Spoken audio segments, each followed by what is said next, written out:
Dental care in Mangum is the dental practice of Dr. Dustin Lively. His experience, skill, and compassion go together when providing exceptional, up-to-date patient care. Dr. Lively and his team of professionals are proud to help you with the best dental care possible, along with preventive care that will result in a beautiful, long-lasting smile. Call 580-782-2552 or visit the team at 333 Dental Care. They support the Mangum Tigers and Lady Tigers.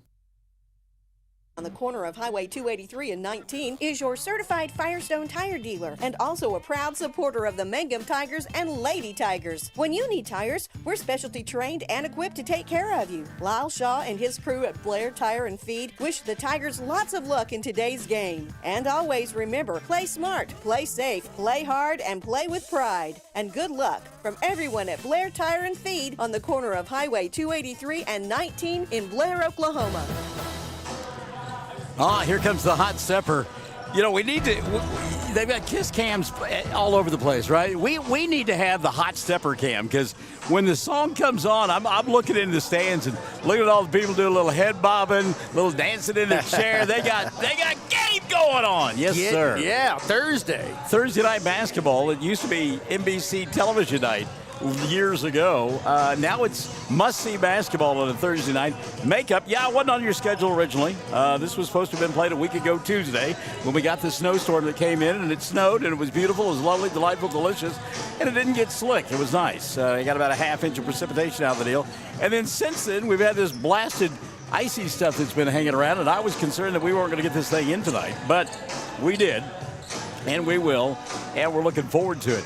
The other thing that they were worried about was officials, game officials, and you tell me that our game officials have come from a car ride away. Yes, well, one of them's from Waurika, the other one from Sayre, but anyway, yeah, Coach Bingham, he said he saw one at Atwoods about a week or two ago, and anyway, got everything scheduled up. So we do have officials on the premises. Looking forward to the game. All right, we are looking forward to it. We're doing double duty tonight. We are on 107 The Zone. We're also on Classic Hits 97.7, and we're on the Facebook pages as well. And we will be monitoring both and chatting with you here this evening. We look forward to it. Didn't have that opportunity on Friday night down at Tipton because we didn't have cell phone coverage down there. We were lucky to get on the air and glad that we were on the air. I absolutely shocked, amazed, impressed, and thankful that you were able to get on the air because, that one of those locations, there's a few out here where you get inside a gym for sure. I had that situation in Fort Cobb. You get inside one of those gyms and nobody has cell phone service, but we were able to use the school service, and sounded like that you and Cameron were able to do that down there. So anyway, thankful for Tipton Internet and Fort Cobb Internet for those games. Homecoming being celebrated here tonight in Mangum. Another reason why they wanted to get these ball games in. You know, before we talk basketball and all the things that go along with it, a shout out to Steve Slayton. We hope that Steve is listening in tonight. Steve, of course, the last time we had a home game was standing guard at the door waiting for me to come in so he could present to me the multicolored shirt that we now have just to the left of our broadcast area. And lots of folks have been signing that. We've got a pin. If you haven't had a chance to sign it, you're from Cordell, come by and sign it. Amy Brown did. Her daughter Bertie, who will play in the ball game, is going to sign it afterwards. But we mentioned Steve, and what a great guy Steve is. It's my understanding that Steve not feeling well, in fact, has been hospitalized recently.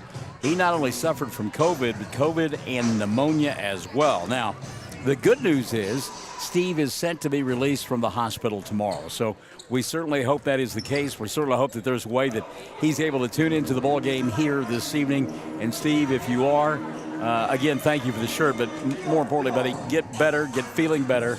And we want to see you here next Monday night when we close out the regular season at home against Burns Flat Hill City.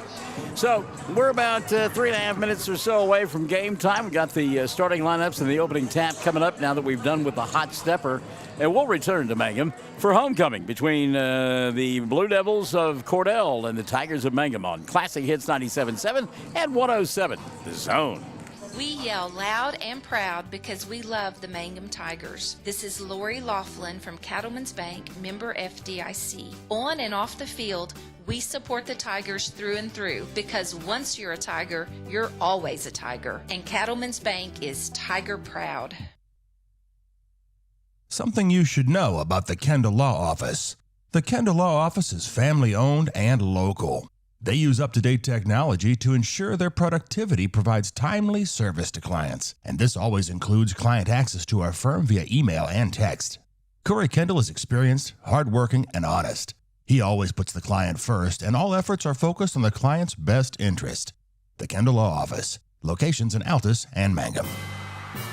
Always grateful for those who helped me out, and I've had a cast of thousands this year with our basketball broadcast. Of course, Chad Fox, and we've had Shelley join us, and we had Wes with some broadcasts as well, and Cameron on Friday night of last week. Now, Cameron is big time. I mean, he's got it set up to where, he's talking to me, but we're not on the air. Yeah. I mean, that was like wild. That was like, hey, yeah. I've made NBC now. He knows the ins and outs of these things, and I don't. So the fact that anyone can hear our voice right now, that's a good thing. Okay, very good. Want to welcome Sherry Shepard-Kendall into the broadcast booth, and Michelle Boyce Shoemaker.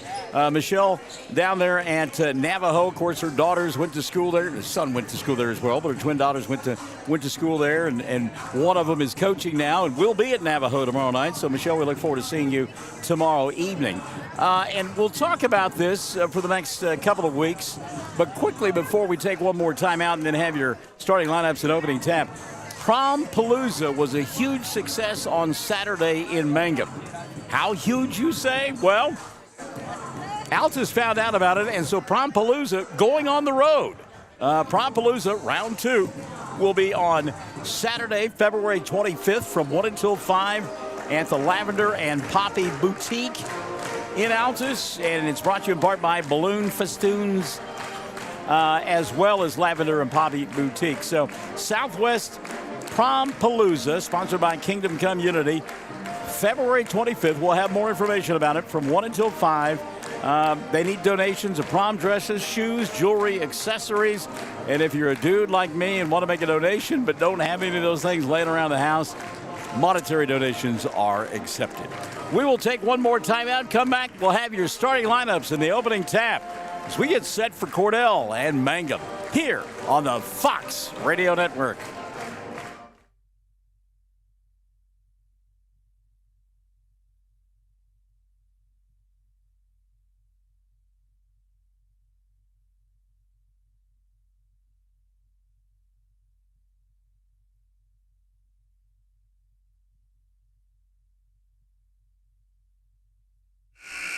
All right, welcome back to Mangum, and let's do the Star Spangled Banner before our opening tap. An early start there. Let's do we'll do the Star Spangled Banner before the opening tap in our starting lineups as we get set for Mangum and Altus. All right, Mangum and Cordell.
All right, our old buddy from Myrtle Beach, South Carolina, Dave McCook, checking in, saying, hey, let's go.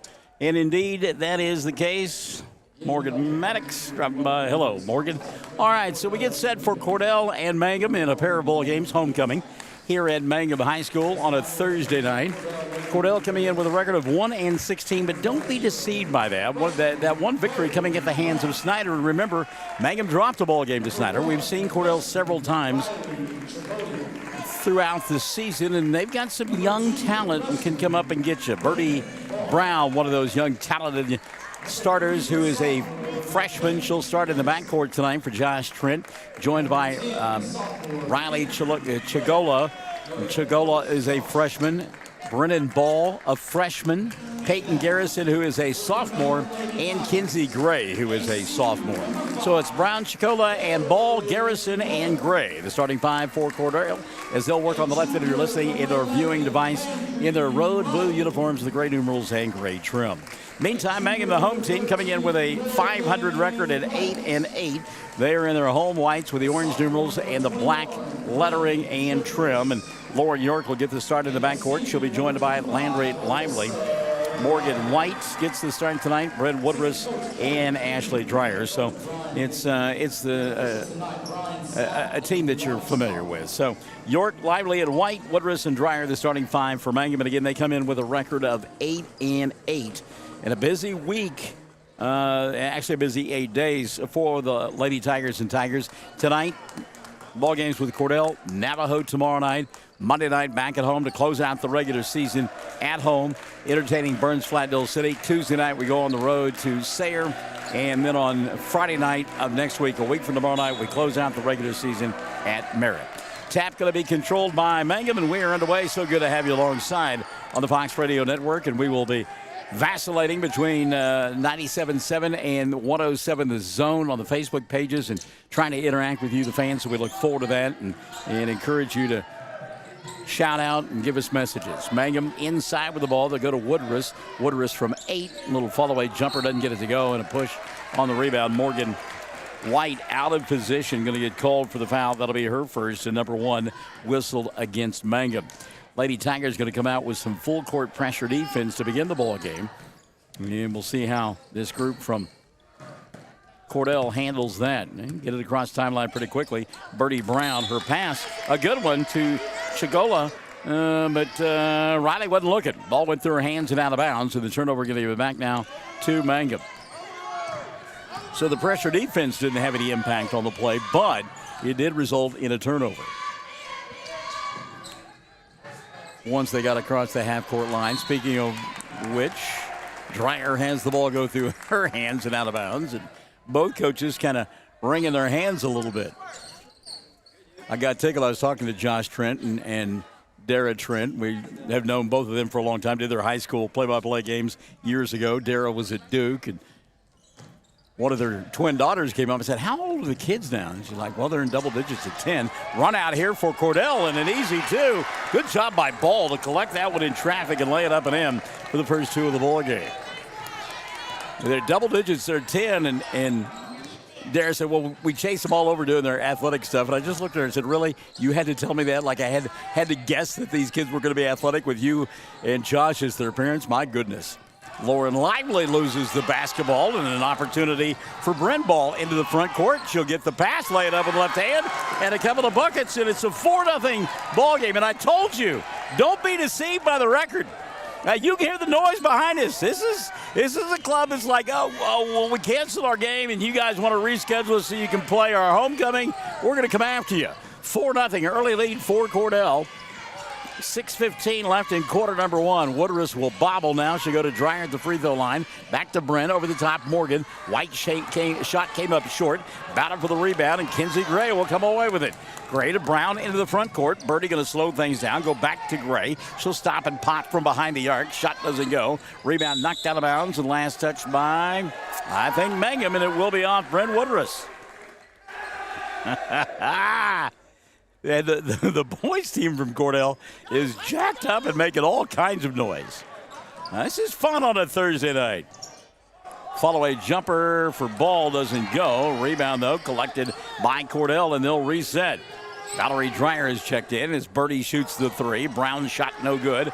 Battle for the rebound. Falling down and putting up the shot is Peyton Garrison. It comes up short, and Woodruss will come back the other way now for Mangum.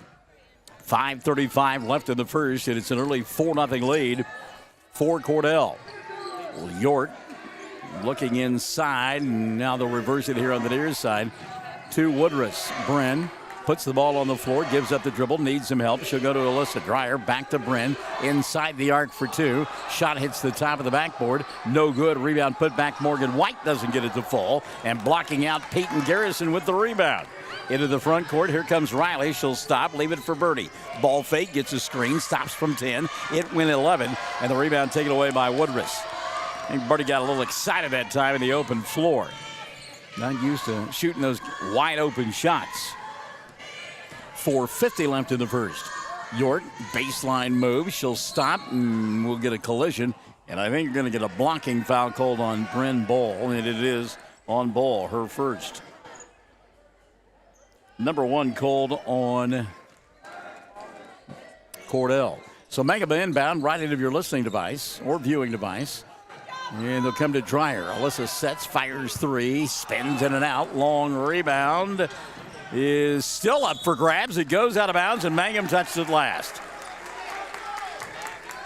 Watched the OU-OSU game last night, and I heard the announcers talking time and again about shots that didn't go in for OU and how it was just one of those nights that the basketball gods weren't on their side. Early on, the gods are shining favorably on Cordell. Ball slapped out of bounds here. It will still be Cordell ball on the left end of your listening device and viewing device. 4:31 left, quarter number one, and the Lady Blue Devils up 4-0. Inbounding it will be Kinsey Gray. Gray beats the 5-second clock. Now she'll go inside, and a strong move by Peyton Garrison. Garrison makes it a 6-0 ball game. 4:20 and running in the first quarter of play. And when you've got nothing to lose and can play with a chip on your shoulder, you get steals like that. Riley lays it up and in, and it's an 8-0 ball game. Chigola with a steal, the run out, and the crowd from Cordell is loud. 4:08 left in the first. Timeout Mangum, 8-0 Cordell. Classic Hits 97.7. Oh, and also on the Zone, yeah. To visit our... Hi, I'm Anna with Dapper 14 Boutique at 209 North Oklahoma in Mangum. I would like to wish everyone a Happy New Year and invite you to visit our store. We feature clothing and accessories in all sizes for all ages. Start the new year off right with something special from Dapper 14. Come see us or visit us on Facebook or at dapyr14.com. 4:08 left in the first, and Mangum's shell-shocked right now. They trail 8-0 to Cordell, and I'm telling you, that's two tough combinations. You play a team, got a chip on their shoulder, and nothing to lose, and it's kind of lights out right now for Cordell. They look great, and as I said, we've seen them several times this year, and they've got some kids. They're young, and again, that's another thing you put in the mix. Young kids who don't know any better. Look out. Lively up top. Landry thought about this shot, and we talked to her earlier about playing with confidence and see how that unfolds. Mangum patient on the offensive end. I think Brian Bingham took that timeout. He just wants his club to get a good shot and get on the scoreboard. Woodruss at the right elbow. She'll come here on the near side to Lively, and a reach-in foul going to be called on Riley, and that'll be her first. ENT number 2 on Cordell.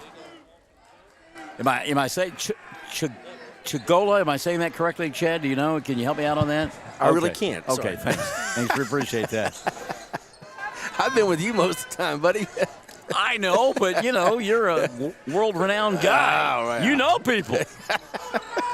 On the baseline, Dreyer, she'll go to White. Morgan off the window. Shot won't go. Rebound, Cordell. They want to run. Birdie out by herself. She'll stop, pop, and score. 10-0. Look out. 3:15, quarter number one, and Brian Bingham.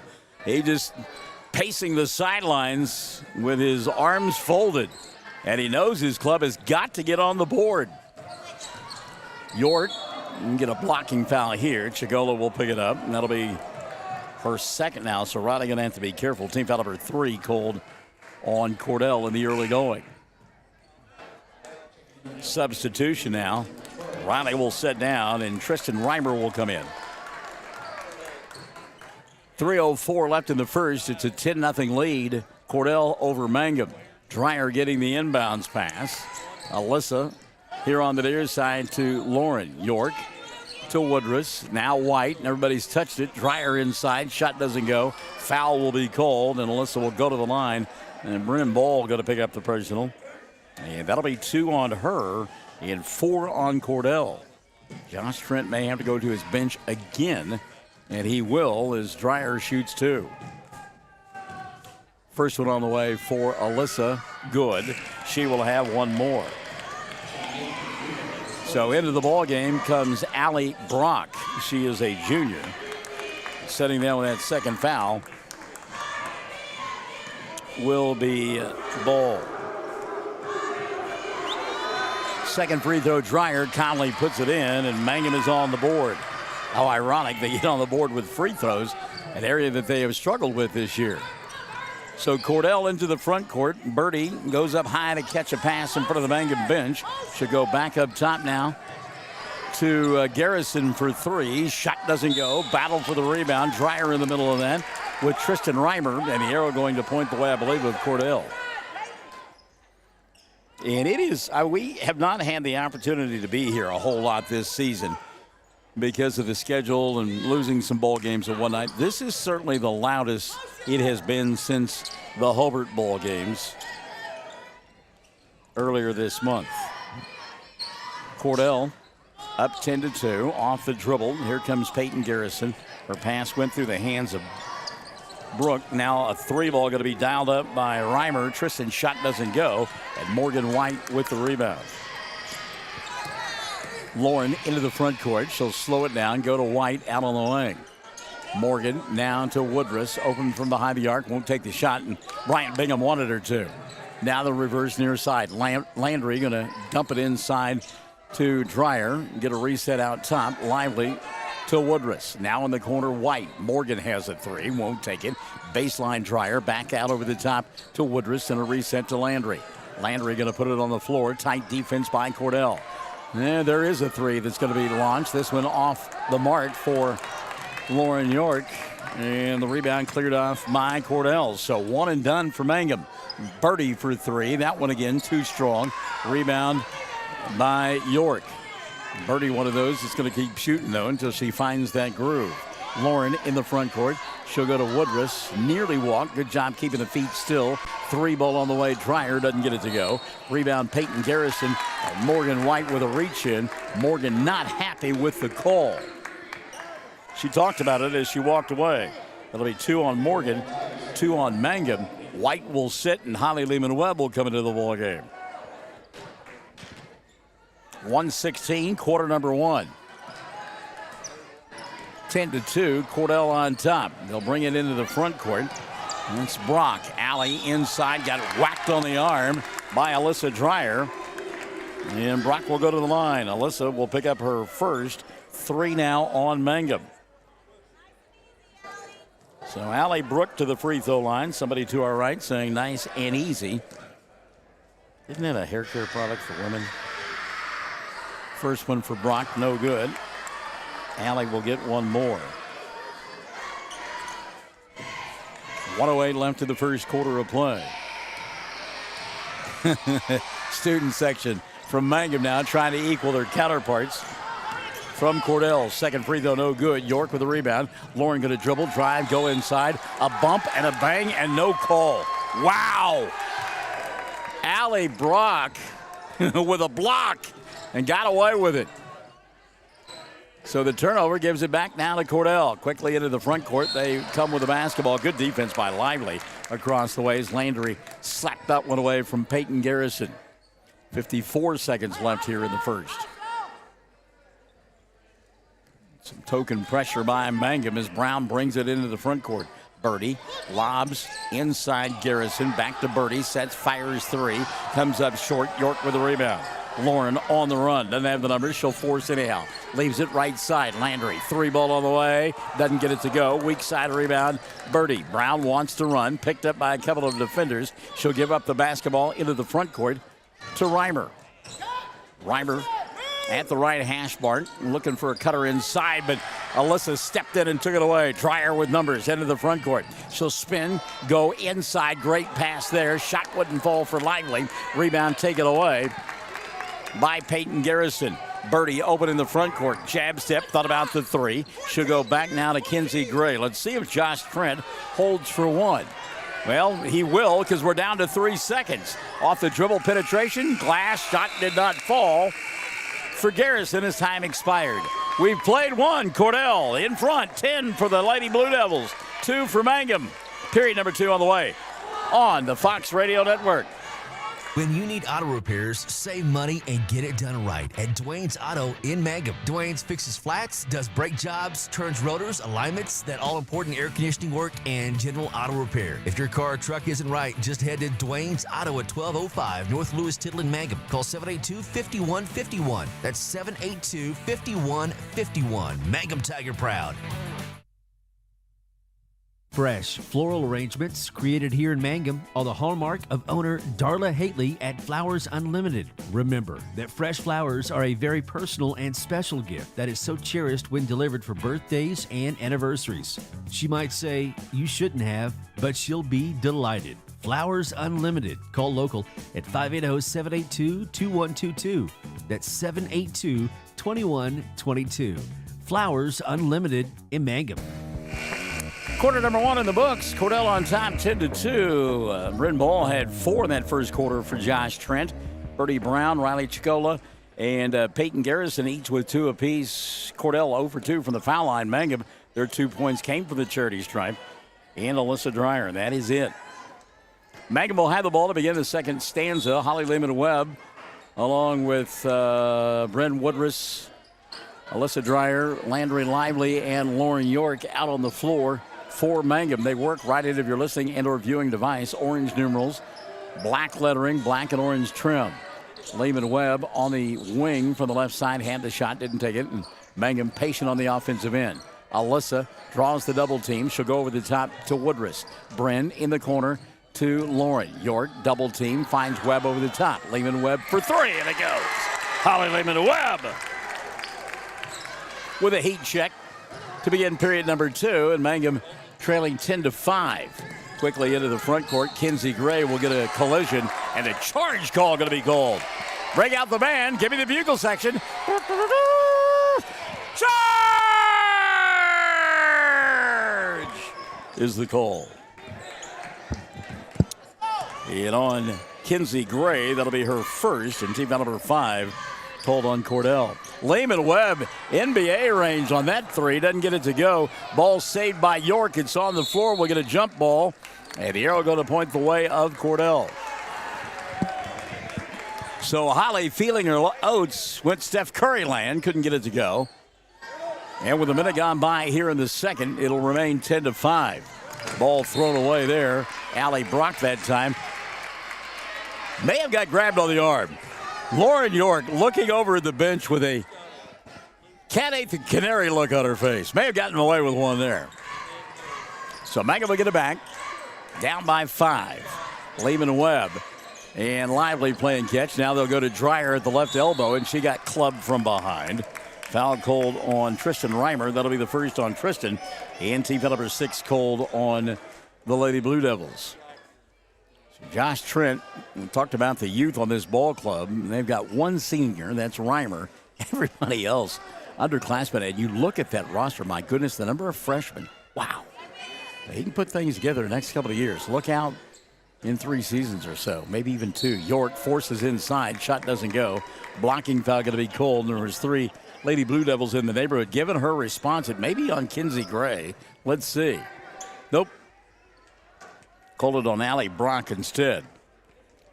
So on Allie, that'll be her first. 7 now on Cordell. So York will go to the foul line to shoot 1-1. Well, they said she was in the act of shooting. That's a good thing because she misses the first. We'll get the second. Mangum, though, is in the bonus the rest of the way. Second free throw up and in for Lauren. Makes it 10-6. 6:40 and running in the first half of play. That pressure defense to the backcourt going to result in a turnover. As getting it back will be Mangum. So that pressure defense paid off there. Substitution now as Brennan Ball will come back into the ball game, and Allie Brock will sit down. Ball, remember, playing with a couple of personal fouls. 6:30 left here in the first half of play. Mangum with the ball down 10-6. Dreyer inside, spins, shoots, shot too strong, and the weak side rebound going to be taken away by Ball. Good blocking out that time by Ball. Reimer into the front court now. Tristan giving up the dribble, needs some help, and Birdie will come get it. Brown at the timeline. Diagonal pass here on the near side. Taking her eye off the ball was Ball, and it's taken away by York. She'll dribble, drive, laid over the right hand. Shot too strong, put back Woodruss. That won't go. And the weak side rebound taken away by Reimer. Here's Birdie quickly into the front court. She'll leave it left side for Garrison. Peyton, what a great pass. She'll go inside, and that's an easy two for Ball. What a pass by Peyton Garrison. Bren now with 6, and it's a 12-6 ball game. 5:40 and running in the first half of play. Cordell on top. Woodruss with the ball on the left corner. Now go down to York at the free throw line. Lehman Webb open for 3. Holly shot from the iron, didn't get it to go. Ball loose, we'll get a collision, and that may go against Landry Lively. Let's see. And a push will be called on Landry. That'll be number 1 on Landry, number 4 called on Mangum. And we'll get a substitution as Riley Chiloga will come back into the ball game now for Cordell. She plays with a couple of fouls. Chiloga into the front court, and Ball knocked free, but tracked down in the corner by Brennan Ball, and then Ball had it taken away. Brennan did a good job and then got her pocket picked. 5:15 left in the first half of play. Into the front court, Lively. Landry to Lehman Webb. Holly back to Landry. Now they'll kick it right side. York fakes the 3, goes inside. Teardrop won't fall. Putback comes up short, and the rebound going to be taken away by Cordell. Birdie quickly into the front court. Baseball pass caught below us by Chiloga, and now they'll reset it to Birdie. Riley open for 3, left side, too strong, and York there with the rebound. She'll give it up. Nope, Lauren won't. She'll bring it across the timeline herself. 4:40 left in the first half of play. Cordell still on top, 12-6. Skip pass here on the near side to Woodruss, and her pass too tall. Holly Lehman Webb. Brian Bingham frustrated with his club because the play was there on the weak side if the pass had come sooner. Timeout going to be taken by Cordell. 4:29 left in the half. They lead 12-6. We're in period number 2, and we are the Fox Radio Network. First National Bank and Trust is a proud supporter of Mangum Tiger Athletics. At First National Bank, supporting our schools and athletic programs is our top priority. We appreciate and support our community through and through. At First National Bank, you can hear us roar. Go Tigers! We wish you a season of great success. First National Bank and Trust Company, your bank for life. Member FDIC, Equal Housing Lender.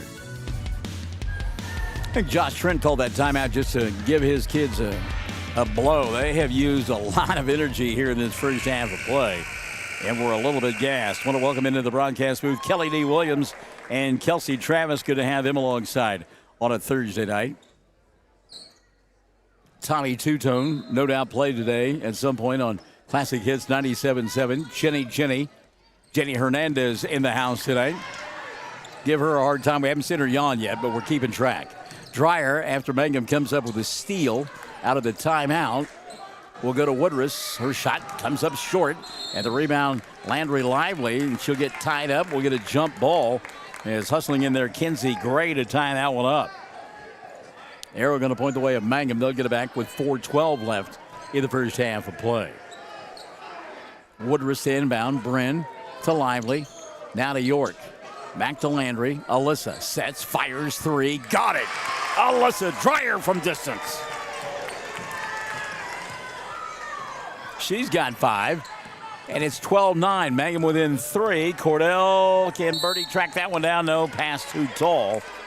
Kinsey Gray, too much on it. Josh Trent says just slow down a little bit. In the meantime, I talked to him a minute ago about how Cordell looked a little bit gassed. Mangum looks a little gassed as well. Get a battle for the ball here at the timeline, and it's knocked out of bounds. Lauren York couldn't control, and Cordell will get it just to our right. 3:49 left in the first half of play. And again, some kids whose legs are a little rubbery, a little jello action going on right now. Chigola, she will go to Gray. Kinsey to Birdie. Brown sets, fires, 3 on the way. Front of the iron doesn't go. Landry Lively with a rebound. Landry, she'll go over the top, Lehman Webb, and Holly can't track that one down as it goes out of bounds. Meantime, Dreyer extolling her teammates to use your coconut a little bit. The late Randy Woolbright, when he coached at Alcis, that was always my favorite thing to watch him do. Is he just point at he wouldn't say anything to his kids. He'd just point at his head, point at his noggin, and say, think a little bit. Push here on Lauren. York will pick up her first personal of the night, and it'll be team foul number 5 on Mangum. Brown to inbound down below us. Kinsey Gray going to go into the backcourt to get it with 3:10 left in the half. 12-9 ball game. Baseline right side, and putting the ball on the floor is Garrison. Should go now to Brown up top. Birdie, right side to Ball, and that's 2. She was on the line, the referee says. 2 for Brennan Ball. Ball with 8 of her club's 14 points. 2:50 remaining. Cordell on top by 5, and a steal now, and a run-out opportunity for Chigola. She'll stop, pop, glass, and got it. Riley with 4. 16-9, 2:35 and running in the first half of play. Skip pass over the top, caught by Lehman Webb. Holly back to Dreyer, sets, fires, knocked out another 3. Keeping her club in it, back-to-back 3s. She's got 8, and it's 16-12. Ball knocked out of bounds. Lauren York will touch it last, and Cordell will retain possession. What a dandy on a Thursday night, huh? This is good stuff. And again, back at it tomorrow night over at Navajo. We look forward to that one. Pair of bowl games on Classic Hits 97.7 with Mangum. Brown into the front court, gives it up to Gray, fakes the 3, puts the ball on the floor, lost it and had it taken away by Woodruff. She'll go over the top to Lauren. Lauren going to challenge, go inside, throw up a shot, not get it to fall, but got fouled. And she'll go to the line to shoot 2. Check the whistle now on Cordell. And a blocking foul on Brennan Ball, and that'll be 3 now on her, 8 on Cordell. Ball going to have to get out of there for the final 1:55. York 1 of 2 from the foul line and has that single point. Knocked home the first. She'll get 1 more. So Ball does set down. Also taking a seat will be Chigola, and back into the ball game. Brooklyn Burkeen, actually the first time we've seen Brooklyn, and Tristan Reimer has come back into the ball game. Second free throw up and in. Lauren makes it 16-14. Mangum has cut it to 2. Minute 45 left in the first half of play. A little give and go over the top. Stopping from 8 is Garrison. Peyton's shot came up short. Rebound battled for. Oh, and a reach-in foul going to be gold on Brooklyn Burkeen. And Brooklyn wide-eyed on that one, said, nah, I don't think so. The official calling that from behind. What Brooklyn protesting on that one. That'll be her first. Team foul number 9 called on Cordell. So Alyssa will go to the line to shoot 1 and 1. Chance to tie the game here. Minute 41 left in the first half of play.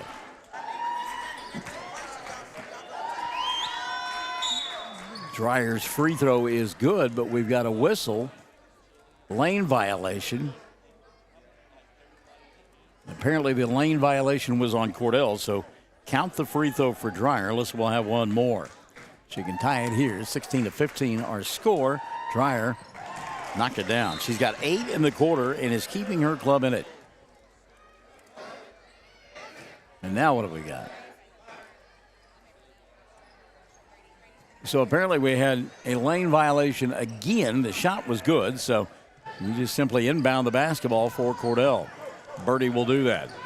Brown crosses over, gets into the front court, and Holly Lehman Webb went down in a heap. Ball going to go into the backcourt. Lehman Webb giving chase, and what are we going to get? Official shaking his head. And he called a pushing foul on Holly Lehman Webb. Wow. That'll be her first. Team foul number 6 called on Mangum. And Kinsey Gray quickly going to come back into the ballgame. She'll get the inbounds pass. Wow.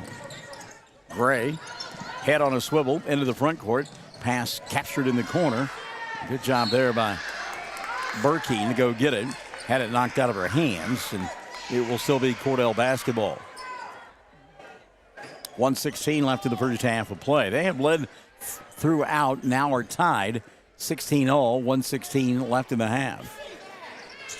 Now inbound across the way. Good job that time by Lively to get a piece of it. And here comes Mangum. Little give and go to York, and Lauren will lay it up and in. Crystal Ketchum catching us just in time to see Mangum take their first lead of the night, 18-16. Minute left in the first half of play, and Dreyer going to get called for a foul, and it will send Peyton Garrison to the free throw line to shoot 2. Or shoot a 1-on-1, actually. Alyssa, that'll be her second. And as we mentioned, 17 fouls now on Mangum. So Peyton Garrison to the foul line to shoot 1-1. Cordell 0 for 2 from the stripe. And now 0 for 3 as York will go get the rebound.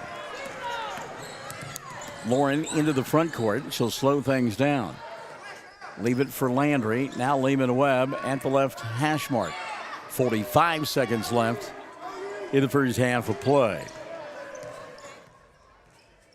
Mangum trying to go above 500 for the first time since they started the season 1-0.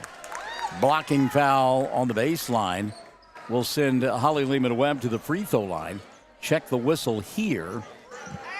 Ooh, they called that on Peyton Garrison. That'll be her first. 10 team fouls now on Cordell. So Lehman-Webb, a couple of free throws here with 35.2 left in the first half of play. Josh Trent not pleased with that call, and he walks to the other end of the bench. Holly knocks down the first. She'll get one more.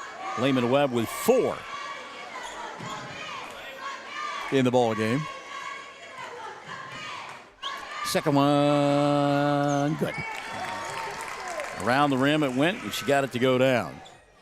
20-16, Mangum by 4, and on the inbounds play, Lauren York going to get called for a foul. That'll be her second. Team foul number 8 called on Mangum. So an opportunity for Cordell to get a couple of free ones at the charity stripe. To the free throw line to shoot 1-1, Peyton Garrison. Garrison there a moment ago and missed the front end. Garrison, free throw, good. Peyton will get one more. So I'm curious, Chad Fox, which of our 2 officials is from Atwoods? I don't know. Whichever one has a red bucket in their back of their pickup. There you go, yeah. Second one up and in. 20-18, 30 seconds left in the first half of play. Mangum up by a pair. They have it. Brian Bingham down below us. Hey, let's play for 1 here, ladies. Lehman-Webb here on the near side of York. Clock down to 15 seconds left in the first half of play. Alyssa going to go inside. Drop step, leaves it for Woodruss. Bryn missed it, but got fouled on the arm and will go to the line to shoot 2. Body language tells me that foul's on Tristan Reimer, and it is. On Tristan, that'll be her second. 11 team fouls on Cordell in the first half of play. So Woodruss to the line to shoot a couple here.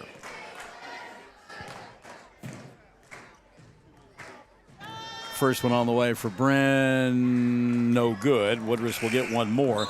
Brian Bingham going to get a couple of kids out of there so they don't pick up a cheap foul. As Maddie Paxton will come in, Dreyer will sit down, York will take a seat, and Zoe Gutierrez will come into the ballgame. 11.7 left in the first half. Second free throw on the way. Spins in and out. Rebound battled for. Lost out of bounds. And the official said it went off of Cordell. So now Brian Bingham says, hold on. Let's get Dreyer and York right back in there. 8.8 left in the half. Zoe's like, I didn't even break a sweat, coach. Come on. Woodruss going to sit down along with Gutierrez. York to inbound across the way. Bingham by a pair. They have the ball. Lively will get it. She'll go to Alyssa. Now on the near side, York Lehman Webb, rather. Back to Alyssa. Deep three as time expires. And she couldn't bank it home. So the first half is in the books. And despite at one point trailing 10-0 to Cordell, Mangum leads by a pair at the intermission. 20 on the board for the Lady Tigers, 18 for Cordell. We are at the half. Homecoming here in Mangum. Mangum and Cordell in a dandy on the Fox Radio Network. Friends, it's important to take care of your eyes, so make an appointment soon with Dr. Michael Geiger in Altus, Seth Geiger in Frederick, and Bryce Geiger in Elgin, and a new addition to our staff, Dr. Maddie Rhodes. The Geigers are professionals and very good at what they do. Geiger Eye Care is proud to support youth and sponsor sporting events. They encourage you to attend all the events you can and be involved with our youth. Geiger Eye Care, Michael and Maddie in Altus, Seth in Frederick, and Bryce in Elgin. Make an appointment soon with Geiger Eye Care, Altus, Frederick, and Elgin. Greer County Farm Bureau agents Mickey Lively and Rod Calhoun support high school sports. Mickey and Rod offer insurance for property, auto, casualty, life, commercial, and crop insurance. They're ready to serve you at 231 North Oklahoma in Mangum. Call 580-782-3827. Hi, Mangum Tiger fans. This is Jill Grauman with RE/MAX Property Place. If you need to buy or sell a property or a home in Mangum or anywhere in Greer County, just call me at 580-706-0259. You'll see lots of my signs around town because I get the results for my clients. I say, go Mangum Tigers. Jill Grauman, RE/MAX Property Place. Always here, always helping. And good evening and welcome to the Fox Radio Network. We've got a Thursday night homecoming affair between Cordell and Mangum, and it's been a good one. Cordell leading at the end of the first period of play 10-2 and led at one point 10-0. And then Mangum outscoring the Lady Blue Devils 18-8 in that second frame, and it forged a 2-point lead at the intermission, 20-8 our score. Alyssa Dreyer getting it done for Mangum. In that second period of play, Alyssa's got 10 at half, 8 of those coming in that second period of play. So 8 in that in that second quarter of play for Dreyer. Meantime, Lauren York and Holly Lehman Webb, they've got the other 5 points as each have scored 5 apiece. Holly hitting a 3-pointer, Lauren getting most of her damage done from the charity stripe. So Mangum on top, 20-18. Want to say hi to Debbie Smith Pride, who's joined us in the broadcast booth. And as always, Debbie, hashtag Altus Merchants Softball. On the other side of the ledger, Cordell getting 8 points in the first half from Brennan Ball.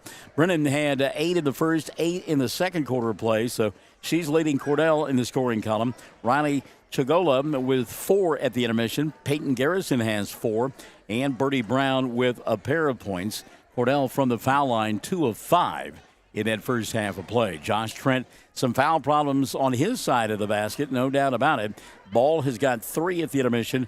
Reimer has 2, and Chagola has 2 as well. Brian Bingham, his foul situation, a pair apiece for York, White, and Dreyer. Remember, White got those fouls early and didn't see a lot of playing time in that first half of play, so expect to see more of her in the second half. Again, if you're just tuning in and missed us at the beginning, Steve Slayton, our good buddy who provided us with the multicolored shirt that we've got here and we'll travel with everywhere we go, and at some point we will don it. We're taking autographs. We got the pen, so if you've not signed the shirt, come on by. Steve, though, we want you to get better, buddy. And again, we're not sure if he's able to listen to us at the hospital, but if he's not, pass along our best wishes to him. I'm told that Steve is supposed to be released from the hospital tomorrow. So, Steve, we will keep a good thought for you, my friend, and hope all is well for you and the weather improving. Going to be a sunny, warm day tomorrow. Good day to be discharged from the hospital. Another quick reminder about Prom-Palooza 2023 before we take another break. Round 1 was on Saturday in Mangum. It was wildly successful. According to April Geralds and Anna Rogers and the rest of the crew. So some folks in Altus found out about it, and they want to bring Prom-Palooza to Altus. Kingdom Come Unity, of course, is the title sponsor of of Prom-Palooza. And on February 25th, Lavender and Poppy Boutique will, along with Balloon Festoons, will be hosting Prom-Palooza in Altus. It'll take place from 1 until 5 on that Saturday, February the 25th. So certainly hope that you will be a part of it. I know that they had over 100 prom dresses that have been donated going into Prom-Palooza that took place in Mangum. So that supply has been depleted. They still have a great number of prom dresses, but we'll be more than happy to accept prom dresses, shoes, jewelry, and accessories, or you can write them a check. So there you go. Prom-Palooza coming to Altus. We look forward to that. By the way, before we go to break, Debbie Smith Pride says, #Ashton gets his baseball skills from his mother. We'll see when the spring comes on that one, Debbie. At the half, Mangum up by a pair over Cordell, 20-18. Second half is coming on. Stick and stay. We are the Fox Radio Network. Everyone wants to be on a winning team. That's why Great Plains Bank is a proud supporter of the Tigers. No matter what life may throw at you, Great Plains Bank has the play drawn up, and we're ready to go into overtime to win your business. What makes Great Plains Bank different is that we will make the extra push to get you to the goal line. When it comes to your family's finances, every play counts. So pick a teammate you can trust. We want you on our team because with customers like you, we are greater together. Great Plains Bank. Member FDIC and equal housing lender. When it comes to funeral homes, there are several to choose from, but choosing a funeral home that is locally owned offers the advantage of the local owners who are involved right here in the community, helping you during your time of need. Greer Funeral Home owners Carson and Stacy Van Zant are perfect examples of owners who offer that family-like connection that you'd expect from a friend and a neighbor. Greer Funeral Home in Mangum and Granite, providing dignity and respect. Great food made fresh with the best ingredients possible under the direction of Chef George is what you'll find at the newly remodeled J&P Mexican Grill in Mangum. Now, if you haven't tried the Mexican and American favorites at J&P Mexican Grill, what are you waiting for? They're open Tuesday through Saturday for lunch, dinner featuring homemade desserts. For takeout, call 580-706-5042 and like them on Facebook. J&P Mexican Grill in Mangum. Jamie's Auto is proud to sponsor Mangum Tiger sports coverage. When you need a new-to-you reliable vehicle, always remember to visit Jamie's Auto Sales on Lewis Tittle in Mangum. Jamie makes it easy to buy a great used car with 5 lenders available, and your new-to-you vehicle comes with a 3-month 4500 GWC powertrain warranty. Talk about peace of mind. Remember Jamie's Auto in Mangum for your next vehicle purchase. And go Tigers! Hello, this is Ashley Slayton, family nurse practitioner with the JCMH Family Care Clinic in Mangum. We are friendly hometown folks and treat patients of all ages, newborns through adults, for wellness and sick visits, as well as management of chronic illnesses such as diabetes and high blood pressure. Call the clinic in Mangum at 580-782-3393 for an appointment today. Jackson County Memorial Hospital. HIM Classic Hits 97.7.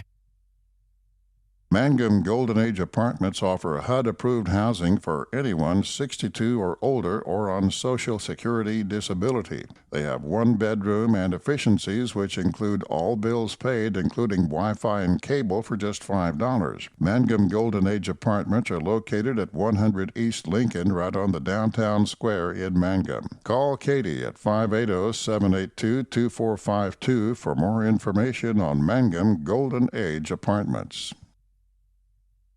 Mangum Brick Company has been operating since the early 1900s. They're the largest private employer in Greer County. Mangum Brick is proud to support high school athletics radio broadcasts. And if you know of someone looking for work, always check with Mangum Brick, as they may be hiring.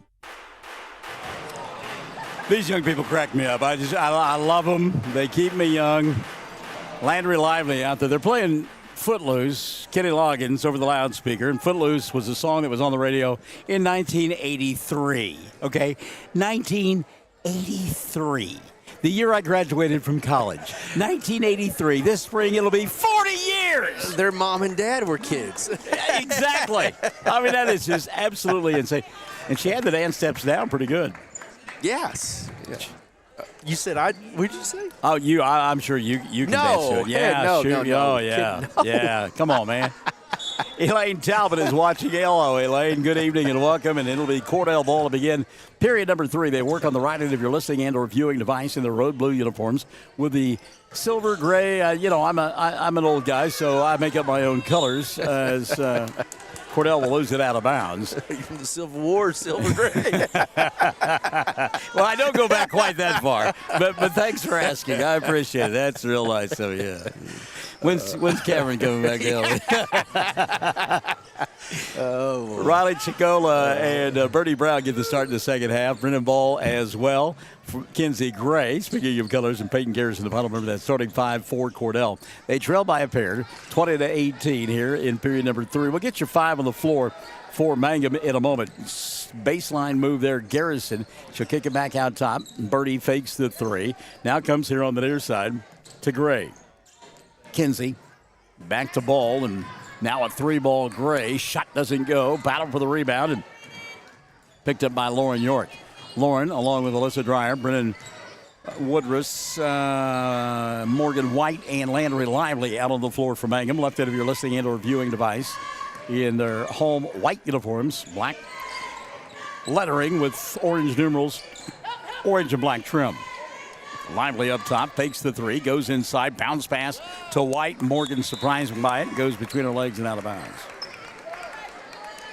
And one of those things, Morgan, she's a rebounder, and she's thinking that shot's going to be put up. And caught her off guard. Bounce pass, hard to catch that close as well.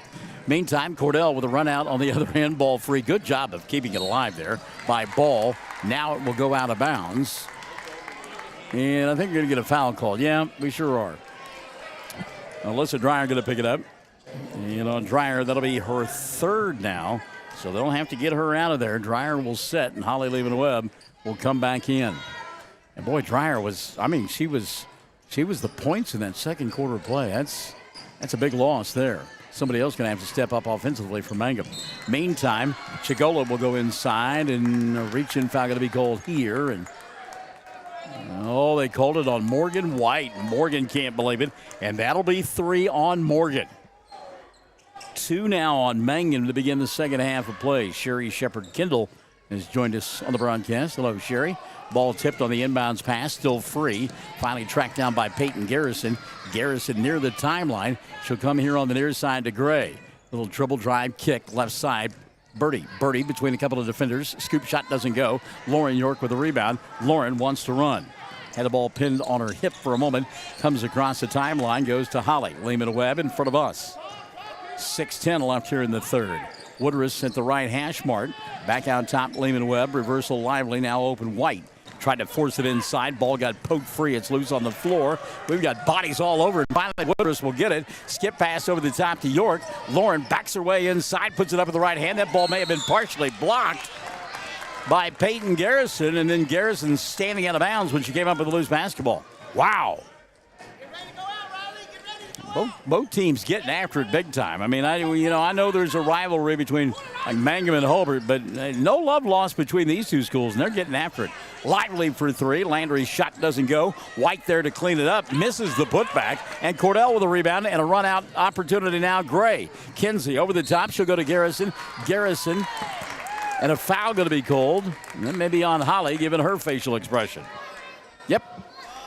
And it's one of those things that the state of Oklahoma has paid a lot of money for me to understand and observe body language and facial expressions and whatnot. It's fun out here. You can see it when the foul's on the kids. Bertie for 3. Brown shot no good. Rebound kicked literally to Chicola, and she'll reset it now for Cordell. 5:25 left here in the 3rd. Although Chad Fox would probably say it's not really that hard to read when somebody commits a foul. Come on, Barnes. What are you bragging about? Oh. Speaking of which, boy, Garrison thought she got hacked. No call. That could have been the 4th on Morgan. Into the front court. Here's Landry. 5:10 left here in the 3rd, and we're right where we were at halftime, 20-18. Bren at the right hash mark to Lively. Now wide open to the free throw line. Lawrence shot off the mark, doesn't get it to go. Flat-footed rebound taken away by Peyton Garrison. And Birdie and company want to run. Cordell into the front court. She'll get a little bounce pass to Kinsey Gray. Puts it up with the left hand. Shot won't go. Weak side rebound. Chigola off the window. That won't fall. And now it's going to be cleared away by Woodruss. Beatty. There's Gremlins on both ends, setting on top of the rim, rejecting every shot the kids put up. It's amazing. Lively in front of us. She'll reset now to Holly Lehman-Webb, and Coach Bingham says, let's run OU. Bounce pass York. Tough catch. Made it in traffic. She'll go to Woodruss. That's 3 on its way. Comes up short. Ball free. Woodruss went and got it. Open Lehman-Webb from 8, and it falls. Holly now with 7 in the ball game. Mangum by 4. 22-18. 4:10 and running in the third period of play. Kinsey Gray into the front court. Ball got tipped. Morgan took it away. Mangum with numbers going back the other way. Lehman-Webb out front. She'll leave it right side. Landry over the top. Woodruss. Shot won't go. Foul committed. And Brim will go to the free throw line to shoot 2. Josh Trent not happy with that call. You mentioned body language and facial expressions. And these gentlemen, we appreciate them coming on a Thursday to officiate. But this young man right here, when he makes his calls to the scorer's table, he looks like he has a real bad headache. Oh, you noticed that too. Well, yeah, I thought it was something else. But, yeah, a real bad headache. But I tell you what, I'm glad they're here. Yeah, I am too. First one up for Woodruss is good. Second one on the way for Brent. It will roll in. But, I mean, you're right. I mean, and we are. We're grateful. And nobody is really on the officials. No. But it kind of looks like they are. Oh, there's a little push-off. Getting away with it. Spin move. And Peyton Garrison will put it up and in. How about Garrison? Whoop. 24-20. 4-point lead for Mangum. 3:40 left in the third. And Lauren from point-blank range. And it just won't fall tonight for York. She'll battle for the rebound. It's loose on the floor. She kicked it, and I don't think she's going to get away with it. Give it a shot. Well, yeah, I mean, yeah. She'd land on her backside, couldn't get it with her hand, and, ole, little soccer move didn't work there. Mangum now full court pressure defense on Cordell is back into the ball game is Tristan Reimer. Birdie going to get her pocket picked. Lively puts up the shot, doesn't get it to fall. Garrison with a rebound. Numbers now out front for Cordell. That's Chigola out front. She'll get fouled and will go to the line to shoot 2. Holly Lehman-Webb will pick up her 3rd of the ball game, and team foul number 4 called on Mangum. The other thing I've noticed about our officials is they don't come to the scorer's table to give you the call. They're doing it from distance. Dude, I drove a long ways. You will have to look for my fingers from over here. Chigola, this is the first of 2. She'll get another one. Lehman-Webb setting down those 3 personal fouls, and Maddie Paxton is coming to the ball game now for Mangum. Second free throw on the way, and that one will fall in for Riley. Timeout going to be taken by Cordell. 3:18 left in the third. They trail by 3, 24-21 on the Fox Radio Network. The Mangum Tag Agency is easy to find at 108 East Pierce Street in Mangum. When you need license tags, registration, driver's license renewal, pipe passes, or real ID, Tom and Cynthia Clark are there for you, and they can help you at the Mangum Tag Agency at 580-782-3004, 782-3004.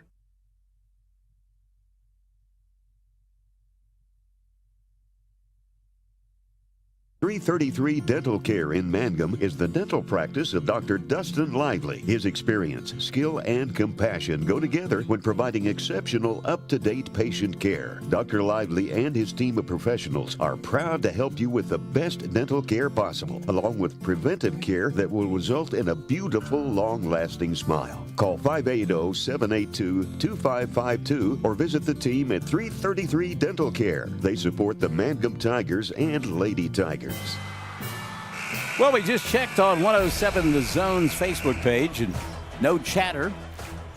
Give us a shout out. I'd like to hear from you this evening as we broadcast on about 2/3 of our Fox platforms here tonight. By the way, if you're keeping score on Jenny and her yawns, you just get a big one during that timeout. So out of the timeout, Mangum with the ball. Text her and give her a hard time about that, will you, as well. They lead 24-21 to the Lady Tigers. Morgan White, her pass too strong, goes through the hands of Bryn Woodruss. And boy, Brian Bingham off the bench and furious with his club. Timeout taken here. 3:05 left in the third. They lead by 3. 24-21. Classic Hits 97.7. Blair Tire and Feed on the corner of Highway 283 and 19 is your certified Firestone tire dealer and also a proud supporter of the Mangum Tigers and Lady Tigers. When you need tires, we're specialty trained and equipped to take care of you. Lyle Shaw and his crew at Blair Tire and Feed wish the Tigers lots of luck in today's game. And always remember, play smart, play safe, play hard, and play with pride. And good luck from everyone at Blair Tire and Feed on the corner of Highway 283 and 19 in Blair, Oklahoma. Around here, we say go Tigers. This is Jacob Gilner from Cattlemen's Bank, member FDIC. We love our Mangum Tigers, so suit up in your best and brightest orange, and we will see you at the games. Cattlemen's Bank is Tiger proud. Well, we have seen Brian Bingham through the softball season and now about 2/3 of the basketball season. I don't know that I have seen him as animated as he was during that timeout. He was not happy with his ball club. Let's see how they respond. Up by 3, 24-21. Cordell with a ball. They've got numbers and now going to slow it down. Bird stopping and popping from 3 for the tie. Back of the iron doesn't go. And York with a rebound. Lauren into the front court. And again, Coach Bingham and Coach King both demonstrative there. Wanted their club to push, and they didn't do it. Lively will go to York. And now inside. And the shot doesn't go for Maddie Paxton, and Maddie going to get called for reaching, and that's frustration on Paxton's part. She had a little bunny inside, couldn't get it to go. Back into the ballgame now, Kinsey Gray for Cordell, and Reimer will take a seat for the Lady Blue Devils. They have the ball. Birdie, the inbounds pass, should come diagonal here to Riley. Chagola had it knocked out of her hands and picked up by Paxton, who got leveled, and there was no call. It's been an Olivia Newton-John night. It's been physical. No question about it. Get your sock. What were those things they wore around their feet back in the day? Yeah. What were those called? I don't know, warmers or whatever. Some sound. Yeah. You had a pair, right? Yeah, of course. And it's better than a Xanadu night. So. Yeah, well, that's true. Going to get a push from behind. Brooklyn Burkeen will pick up her second of the night, and that's the second on Cordell in the second half of play. 2:09 left here in the third. 24-21, Mangum leading. Boy, all kinds of bodies colliding inside. Open Woodruss, she'll get double teamed and was headed to the floor. Good job getting in the push-up position. She'll get fouled, and we'll get a chance to shoot 2 here. And that's 2 quick fouls back-to-back on Burkeen. She's got 3. 3 as well on Cordell in the second half. So at the line, shooting 2, Woodruss. Bryn's first, good. Woodruss will get 1 more. Bryn missed her first 2 from the charity stripe, but has knocked down 3 in a row. Second one on the way, rattled around, didn't go down. Rebound loose and on the floor, and boy, again, all kinds of bodies slamming to the floor. And taking a big-time shot that time was Riley Chagola, and Riley says, hey, it was worth it. We got the ball. My goodness. Leg warmer, Sherry Shepard-Kendall has had. I think she's probably got something she's modeling. So there you go. Quickly into the front court. Here comes Kinsey Gray. Gray, what a strong move inside. She'll lay it up and in. And Josh Trent wanted to know where the foul was. And now Mangum going to turn it over on the inbounds play. Oh, my. They lead 25-23, and Brian Bingham has seen enough again. Another timeout taken by Coach. 1:47 left in the third. Mangum by 2, 25-23. Hayward Classic Hits 97.7 and 107, The Zone. Something you should know about the Kendall Law Office. The Kendall Law Office is family-owned and local. They use up-to-date technology to ensure their productivity provides timely service to clients, and this always includes client access to our firm via email and text. Corey Kendall is experienced, hardworking, and honest. He always puts the client first, and all efforts are focused on the client's best interest. The Kendall Law Office, Locations in Altus and Mangum. I don't know that it's the same for basketball because you play multiple games and you're busy throughout the week. I know that in high school and through my years of broadcasting, coaches hate homecoming. They absolutely hate homecoming because of distractions. And I would say, given the fact that the team hasn't played all week, maybe a part of what's going on here tonight. You just got some young kids from Cordell. They're like throwing caution to the wind. Birdie on the inbounds pass, had it slapped out of her hands, and here comes Landry the other way. Lively challenges, puts up the shot, count the bucket, have the foul, and a three-point opportunity for Landry Lively. Riley Chigola got there late and got called for the block. That'll be her third foul. Team foul number 4 on, sign it, man. Get your buddies, and if they haven't signed it, sign it, you bet. Team foul number 4 called on Cordell in the second half. 27, and you guys can sign on front too. I mean, sign wherever you want. You can sign it. Three-point opportunity comes up short, but how about Lively going in, getting her own rebound, then missed the putback. Ball loose on the floor, knocked out of bounds, and oh my, they said it was off of Cordell. Said Burkeen knocked it out of bounds. Good hustle there by Landry.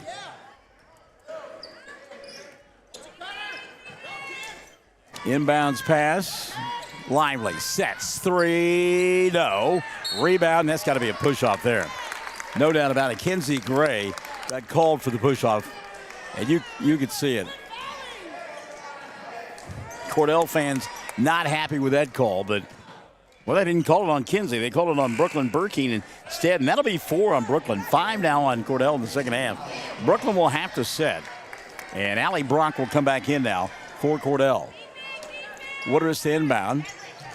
Bren looking. Watch that 5-second count. She got it to White at about 4.9. Now Paxton resets to Lively. Landry giving up the dribble, goes to Maddie. Now to Morgan. Morgan dumps inside to the Woodruss. Double team. Steps through it. Stops. Pops. Shot won't go. And the rebound going to be collected by Peyton Garrison. Thank you, sir. Appreciate it, man. Tell your friends and neighbors. And we're going to get a blocking foul. That was, and again, I'm not throwing anybody under the bus. That's an anticipatory call right there. The play was taking place on the baseline. Lively got over there to try to shut it off. He had his hand in the air and whistle in his mouth ready to go and made the call while it was unfolding. And foul on Lively, by the way, her second. Team foul number 6 on Mangum. Into the front court, and here comes Gray. Kinsey off-balance shot. That one won't go down. She went to the ground hard. Rebound Mangum. Into the front court, slowing it down will be Landry Lively. At the free throw line, she'll find York. Now to Morgan here on the near side. Back to Lauren. She'll set just inside the arc. Shot won't go. Rebound battled for, and going to be picked up by Kinsey Gray. And was kept alive by Allie Brock. So Cordell into the front court. 25 seconds left in the third. They trail by 3. Chigola leaves it right side. 3-ball birdie doesn't go. Battle for the rebound. And I believe it was off of Cordell. It'll be Mangum basketball. Brown went down hard. Thought she got fouled. She's been battling some injuries, so a little bit slow to get up, but she'll stay in there. 10 seconds now left in the third quarter of play. York inside. Scoop shot doesn't go. Blocking foul going to be called. Maybe on Allie Brock. Let's see. Yep. Oh, now he's saying Peyton Garrison. Wow. So Peyton Garrison will pick it up. I thought it was a blocking foul, but it's on Garrison instead. So it'll be her second, and Lauren will go to the line to shoot 2. York, I tell you what, she's just having a tough night from the field, from the line. And she's 3 of 5 for the free throw line and only has 2 points. 10.4 left in the third. 27-23, Mangum by 4.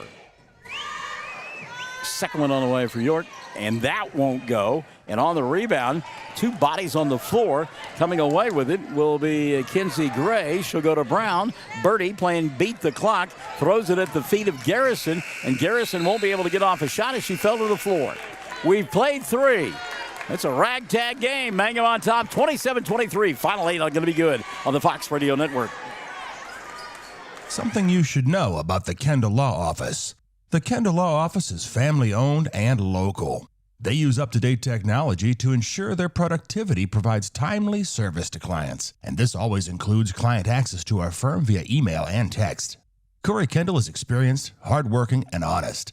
He always puts the client first, and all efforts are focused on the client's best interest. The Kendall Law Office. Locations in Altus and Mangum.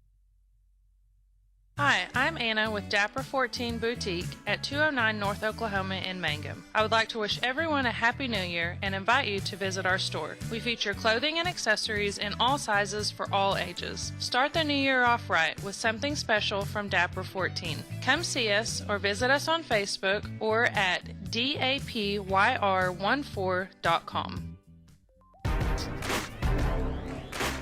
Well, both teams struggling from the field, from the free throw line. And obviously, you can ascertain that yourself from the score 27-23 at the end of 3. Mangum out scoring Cordell 7-5 in that third quarter. That quarter took a long time. Yeah, it did. It did. A lot of fouls, a lot of turnovers. And again, I think you're seeing teams that are getting a little bit tired as the game wears on. Been very physical. Alyssa for 3. Got it! Dreyer, 13 in the ball game, including 9 from behind the arc. Mangum, their biggest lead of the night at 7, 30-23. Cordell into the front court. Ronnie Chigola, Birdie Brown, Brennan Ball, Peyton Garrison, and Kinsey Gray out there on the floor for Coach Josh Trent. Brown. So my math isn't good. If Mangum was down 10-0 to start the game, they'd make it, what, a 30-13 run here? Your math is right on. That Hobart education is paying off for you. Thanks. I don't know who your math teacher was, but they did really well. Tough shot inside, doesn't fall for Kinsey Gray. And she'll go to the line to shoot 2. We'll get a foul on Mangum. We called it on Landry Lively. That'll be 3 on Landry. Team foul number 7 called on Mangum.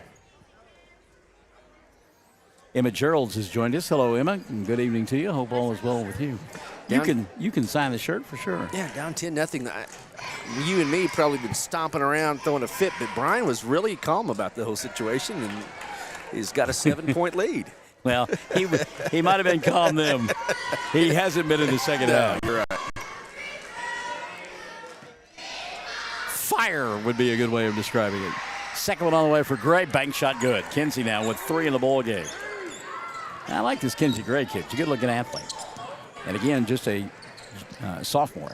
Morgan White now back the other way. She'll kick right side, Lehman Webb. Holly to Alyssa. Dreyer. Tell your friends and neighbors. Come sign that shirt. Puts up the shot in the paint. Does Dreyer. Doesn't go. Ball saved by Maddie here on the near side. Paxton will go to Landry. Skip pass. York. Inside. Drop. Stop. Pop. Score. Morgan White. First 2 of the ball game for Morgan. That's a good sign for Brian Mangum. 32-24. Mangum on top by 8 now with 6:35 left in the ball game. Birdie fakes the 3. Goes baseline.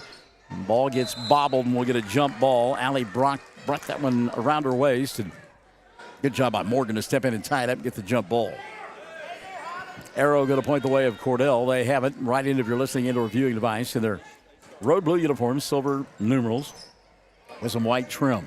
Skip pass over the top. Chigola for 3. That one will go out of bounds. And Mangum will get it. Situational substitutions now. Woodruss and York back in. And Paxton will sit down. So does Lively. David Hendry extolling Lady Tigers to keep it going. At 6:29 mark. 32-24 here in the fourth. Holly Lehman-Webb down below us. She'll go diagonal to Morgan in the front court. White. Had the ball taken away. Good job by Birdie. Brown anticipated and then gets shoved to the floor by Morgan, and that'll be 4 on White. Team foul number 8 called on Mangum, and a 1-and-1 opportunity for Birdie Brown. 6:17 left in the ball game. Her club trailing 32-24, and Cordell has struggled from the line there, just 4 of 9 from the stripe. Chigola will sit down. Brennan Ball will come back in.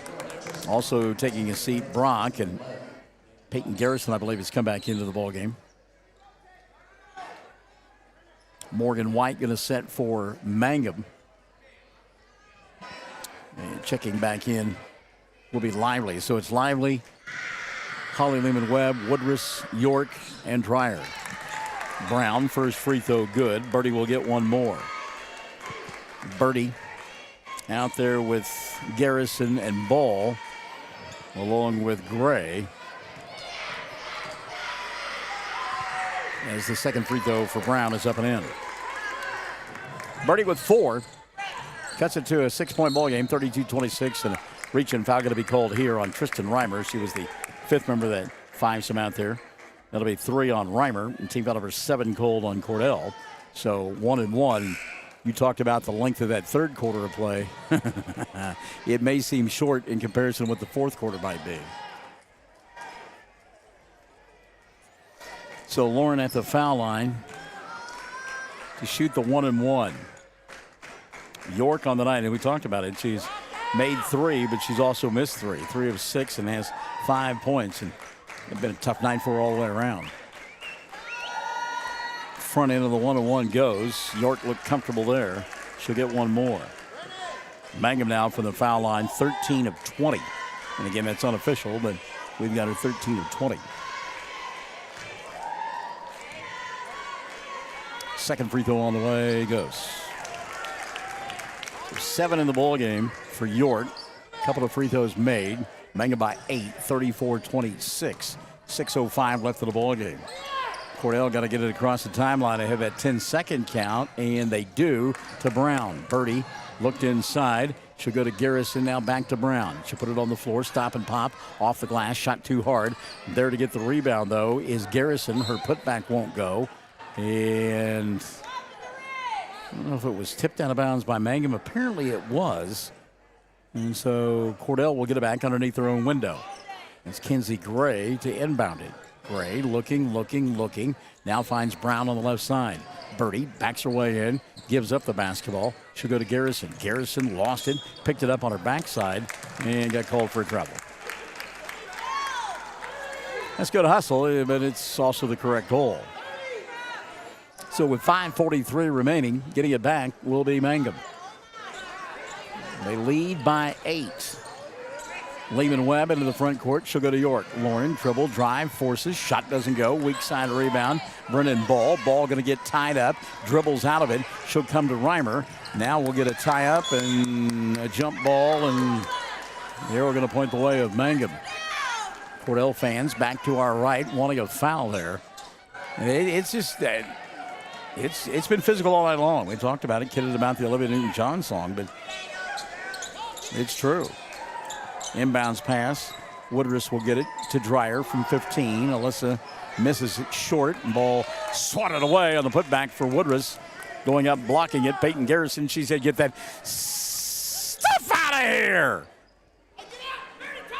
Inbounding the basketball will be Woodruss. Dreyer wide open in the paint. She got stuffed, but also a foul going to be called. And Alyssa will go to the line to shoot 2. Check the whistle on Cordell. And it's on Kinsey Gray. That'll be her second. Team out number 8 called on the Lady Blue Devils. Yeah, that first thing kids always do, what, Michael, is take a dribble, right? Mm-hmm. Get the ball in traffic instead of just keeping it above your waist and away from those defenders. First free throw up and in for Alyssa rather. She's got 14 now in the ball game. Substitution, Garrison setting down. And I believe Kendall Norris has come in. Second free throw, Dreyer, good. So Alyssa getting it done. That's Maddie Maddox who's coming to the ball game. Maddie Maddox is coming to the contest now for Cordell. Down below us, that's Kinsey Gray. She'll put it on the floor, picked up by Lehman-Webb. Now Birdie up top, thought about the 3, puts it on the floor, resets to Gray on the right side. Skip pass on the wing to Ball. And had it taken away. Alyssa with numbers out in front. She'll go to Lively. Diagonal to Lehman-Webb, pass too long. And again, that's not Mangum's forte, so one of those learned behaviors, if you will, trying to run that fast break. I want to say hi to Colton Laughlin. Colton has checked in. Hadn't seen Colton in quite a bit. I hope you're doing well, young man. Gave us a lot of thrills on the football field, the basketball court, and the baseball diamond. Nothing like pitching a perfect game to take your team into the state tournament. Put that on your resume. 4:30 left in the ball game. 10-point lead for Mangum. Their biggest now of the night at 36-26. Off the dribble penetration, Gray. And a blocking foul going to be called on Mangum. Lehman Webb will pick it up. And on Holly, that'll be her 4th of the night. Team foul number 9 on the Lady Tigers. So to the line to shoot 1-1 will be Kinsey Gray. Tristan Reimer going to sit down. Riley Chigola will come back in. Free throw, bank shot, good. And she's done that twice now, and I think she's doing it on purpose. You know, they put a square on that backboard for a reason. And she's knocked it down twice doing that. This one hits the back of the heel and won't go. Mangum with a rebound, leading 36-27. York between a couple of defenders. Now out in front. Kicks right side, Lehman Webb. 10-footer, right side baseline. No. Long rebound tracked down by Landry. And a reset for Mangum. She'll go to Lehman Webb. Holly directing traffic. Birdie going to come out and pick her up. Good defense by Brown. Now Landry will get it. Lively puts it on the floor. Her and Kinsey Gray really getting after it. Timeout going to be taken by Brian Bingham. 3:59 left of the ball game. 36-27, Mangum by 9. Classic Hits 97.7 and OKSports.tv.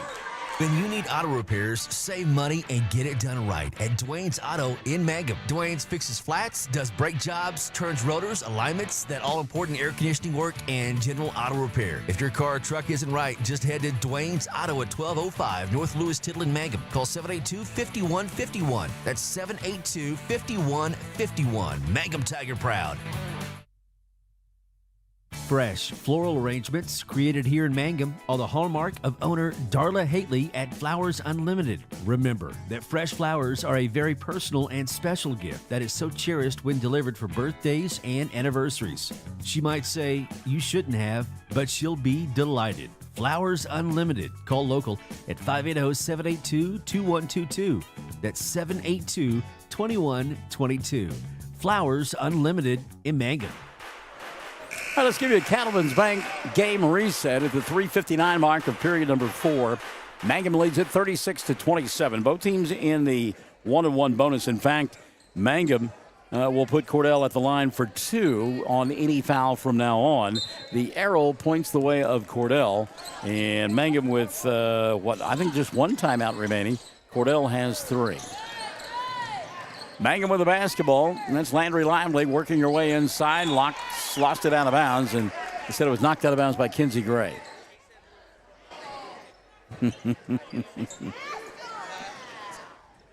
So inbounding it will be Landry Lively. That's Bryn Woodruss instead to do it. Woodruss looking. She'll go over the top to York. Clock right now is the friend of Mangum. Bryn has it on the near side, goes baseline. Lehman Webb can't handle the pass, taken away by Chigola. Riley gives it up now to Birdie. Brown into the front court to Garrison. Payton, pass right side, and unable to collect it deep in the corner there was Riley Chigola. So the turnover going to give the ball back now to Mangum. 3:32 left in the ball game. They lead by 9. Second half of our double dip coming up, and look forward to it. Busy stretch for Mangum tonight, tomorrow night, and then on Monday, Tuesday, and Friday of next week, closing out the regular season. Lehman Webb puts up the shot on the run, can't get it to go. The rebound taken away by Garrison. Payton quickly now to Kinsey Gray. Gray, Brown, left side. 3 ball on the way. Can't get it to fall. And Woodruss with a rebound. 1 and done on the defensive end. Good job by Bryn. Those long arms. She'll come here in the front court to York. Lauren slows it down. Lehman Webb. Again, the clock is your friend if you're Mangum. Mick and the boys once saying, time is on your side. Lehman Webb says, time this, Michael Barnes. She'll go to the glass, lay it up off the window, and score. 9 now in the ball game for Holly. An 11-point lead for Cordell. York slaps the ball away on the front court side. Can't handle it. It'll go out of bounds. Substitution now. Brooklyn Burkeen will come back in for Cordell, and setting down for the Lady Blue Devils will be Garrison. Meantime, Morgan White going to come back in for Mangum, and Woodruss will get a chance to take a blow here. 2:43 left in the ball game. Her club up by 11. Inbounds pass Cordell will make the catch. Birdie right side. Thought about the three. Goes over the top. Kind of surprised Burkeen with the pass. Now, behind the arc, Kinsey Gray. Gray inside, and she'll get fouled, and will go to the line to shoot two. Alyssa Dreyer cannot believe the call is on her, but that's the fourth of the night on Dreyer. 10 team fouls now on Mangum. So Kinsey Gray will go to the charity stripe. Kinsey, 4 points in the ball game, and is 2 for 4 from the foul line. Gets two here. Cordell in the double bonus the rest of the way. First doesn't fall, and Kinsey will get one more. 38-27, 2:29 remaining. Second one on the way, banked it in. The three that she has made, she has banked in. 38-28, inbounds pass. Lehman Webb lost it, but I think it was last touch by Cordell, and it was. It went off of Brooklyn Burkeen.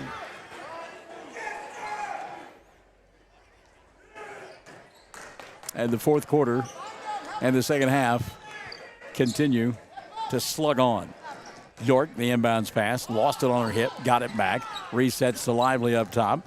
Landry inside, there was a push, no call, and the rebound taken away by Birdie. Brown and Lively coming across the timeline. Birdie gives up the dribble, lost the ball out of bounds. It'll still be Cordell basketball. 2:07 remaining. Brian Bingham says, my girl didn't touch that. Kelly King says, my girl didn't touch that. Now the officials are going to discuss it. Oh, this will make somebody unhappy. And the official out high said, I didn't see it. Oh, Josh Tritt and Brian Bingham kind of looking at one another and smiling. Birdie for another three. That one's too strong. And the rebound going to be collected by Mangum. Brian Bingham says, let's run. Minute 50 left in the ball game. Why not? York inside, streaks by everybody, lays it up and cannot get it to fall. Burkeen with the rebound. She'll go to Gray. Quickly across the timeline, Kinsey. May have gotten away with a little push-off. Goes inside, bump, bang, shot, no, foul, yes. And Gray will go back to the free throw line to shoot two. Check the whistle on Mangum. It'll be on Landry Lively. And her fourth. 11 team fouls now on Mangum. By the way, Lehman Webb, Dreyer, White, and Lively all with 4 fouls. Minute 38 left, 10-point lead. You'd be a little bit more concerned if the game was closer. Gray makes one the old-fashioned way. She swished it. Do they still say swish? Is that okay? All right. I just want to make sure. I didn't know if that was left over from the 70s. 38-29, second one, she banked it home. I love that. Timeout going to be taken by Cordell. Minute 38 remaining.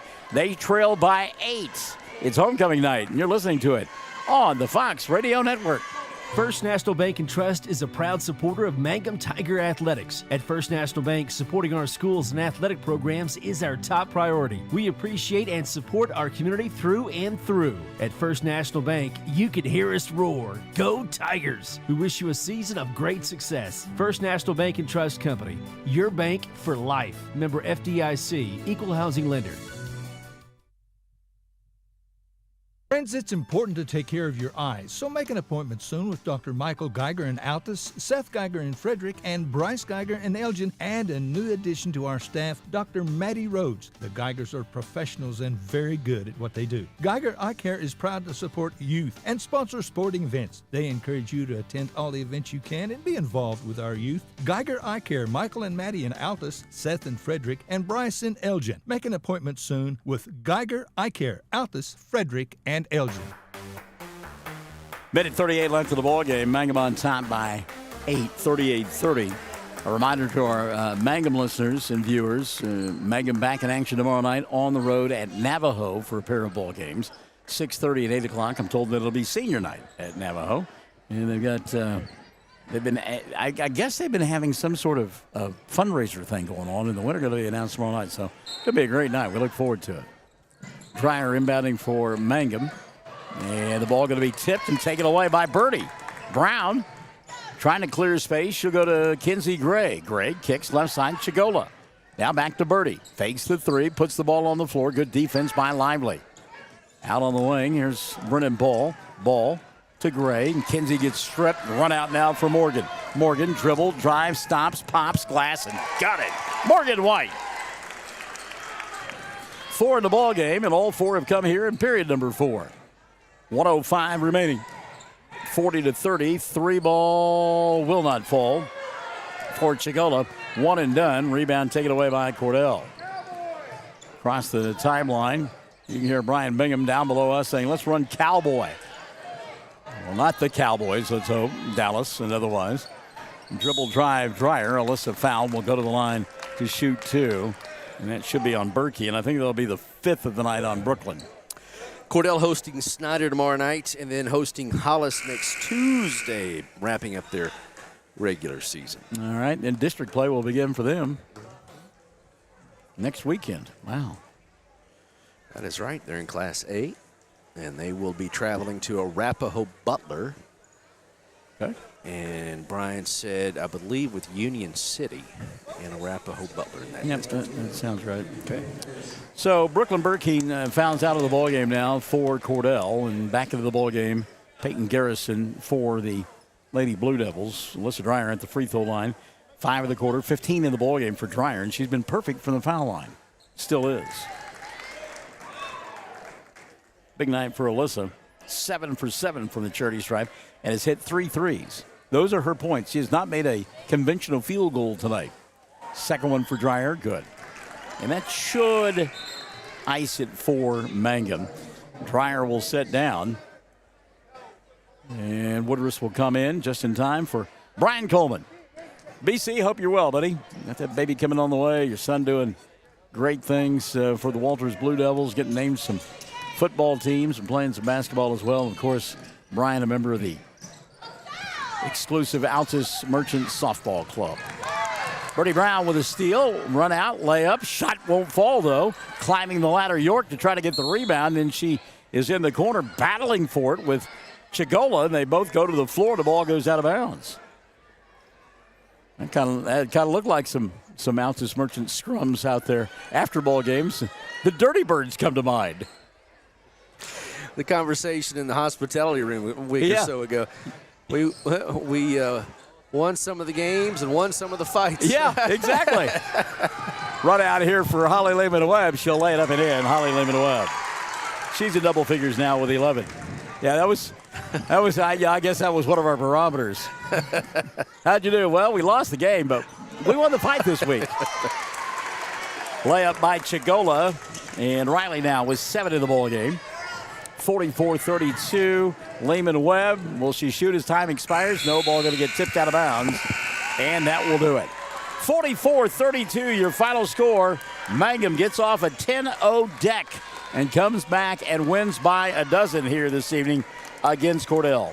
44-32, your final. Back with your totals after this. We're Classic Hits 97.7 at oksports.com, along with Bear County Farm Bureau agents Mickey Lively and Rod Calhoun support high school sports.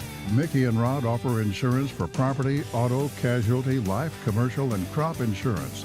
They're ready to serve you at 231 North Oklahoma in Mangum. Call 580-782-3827.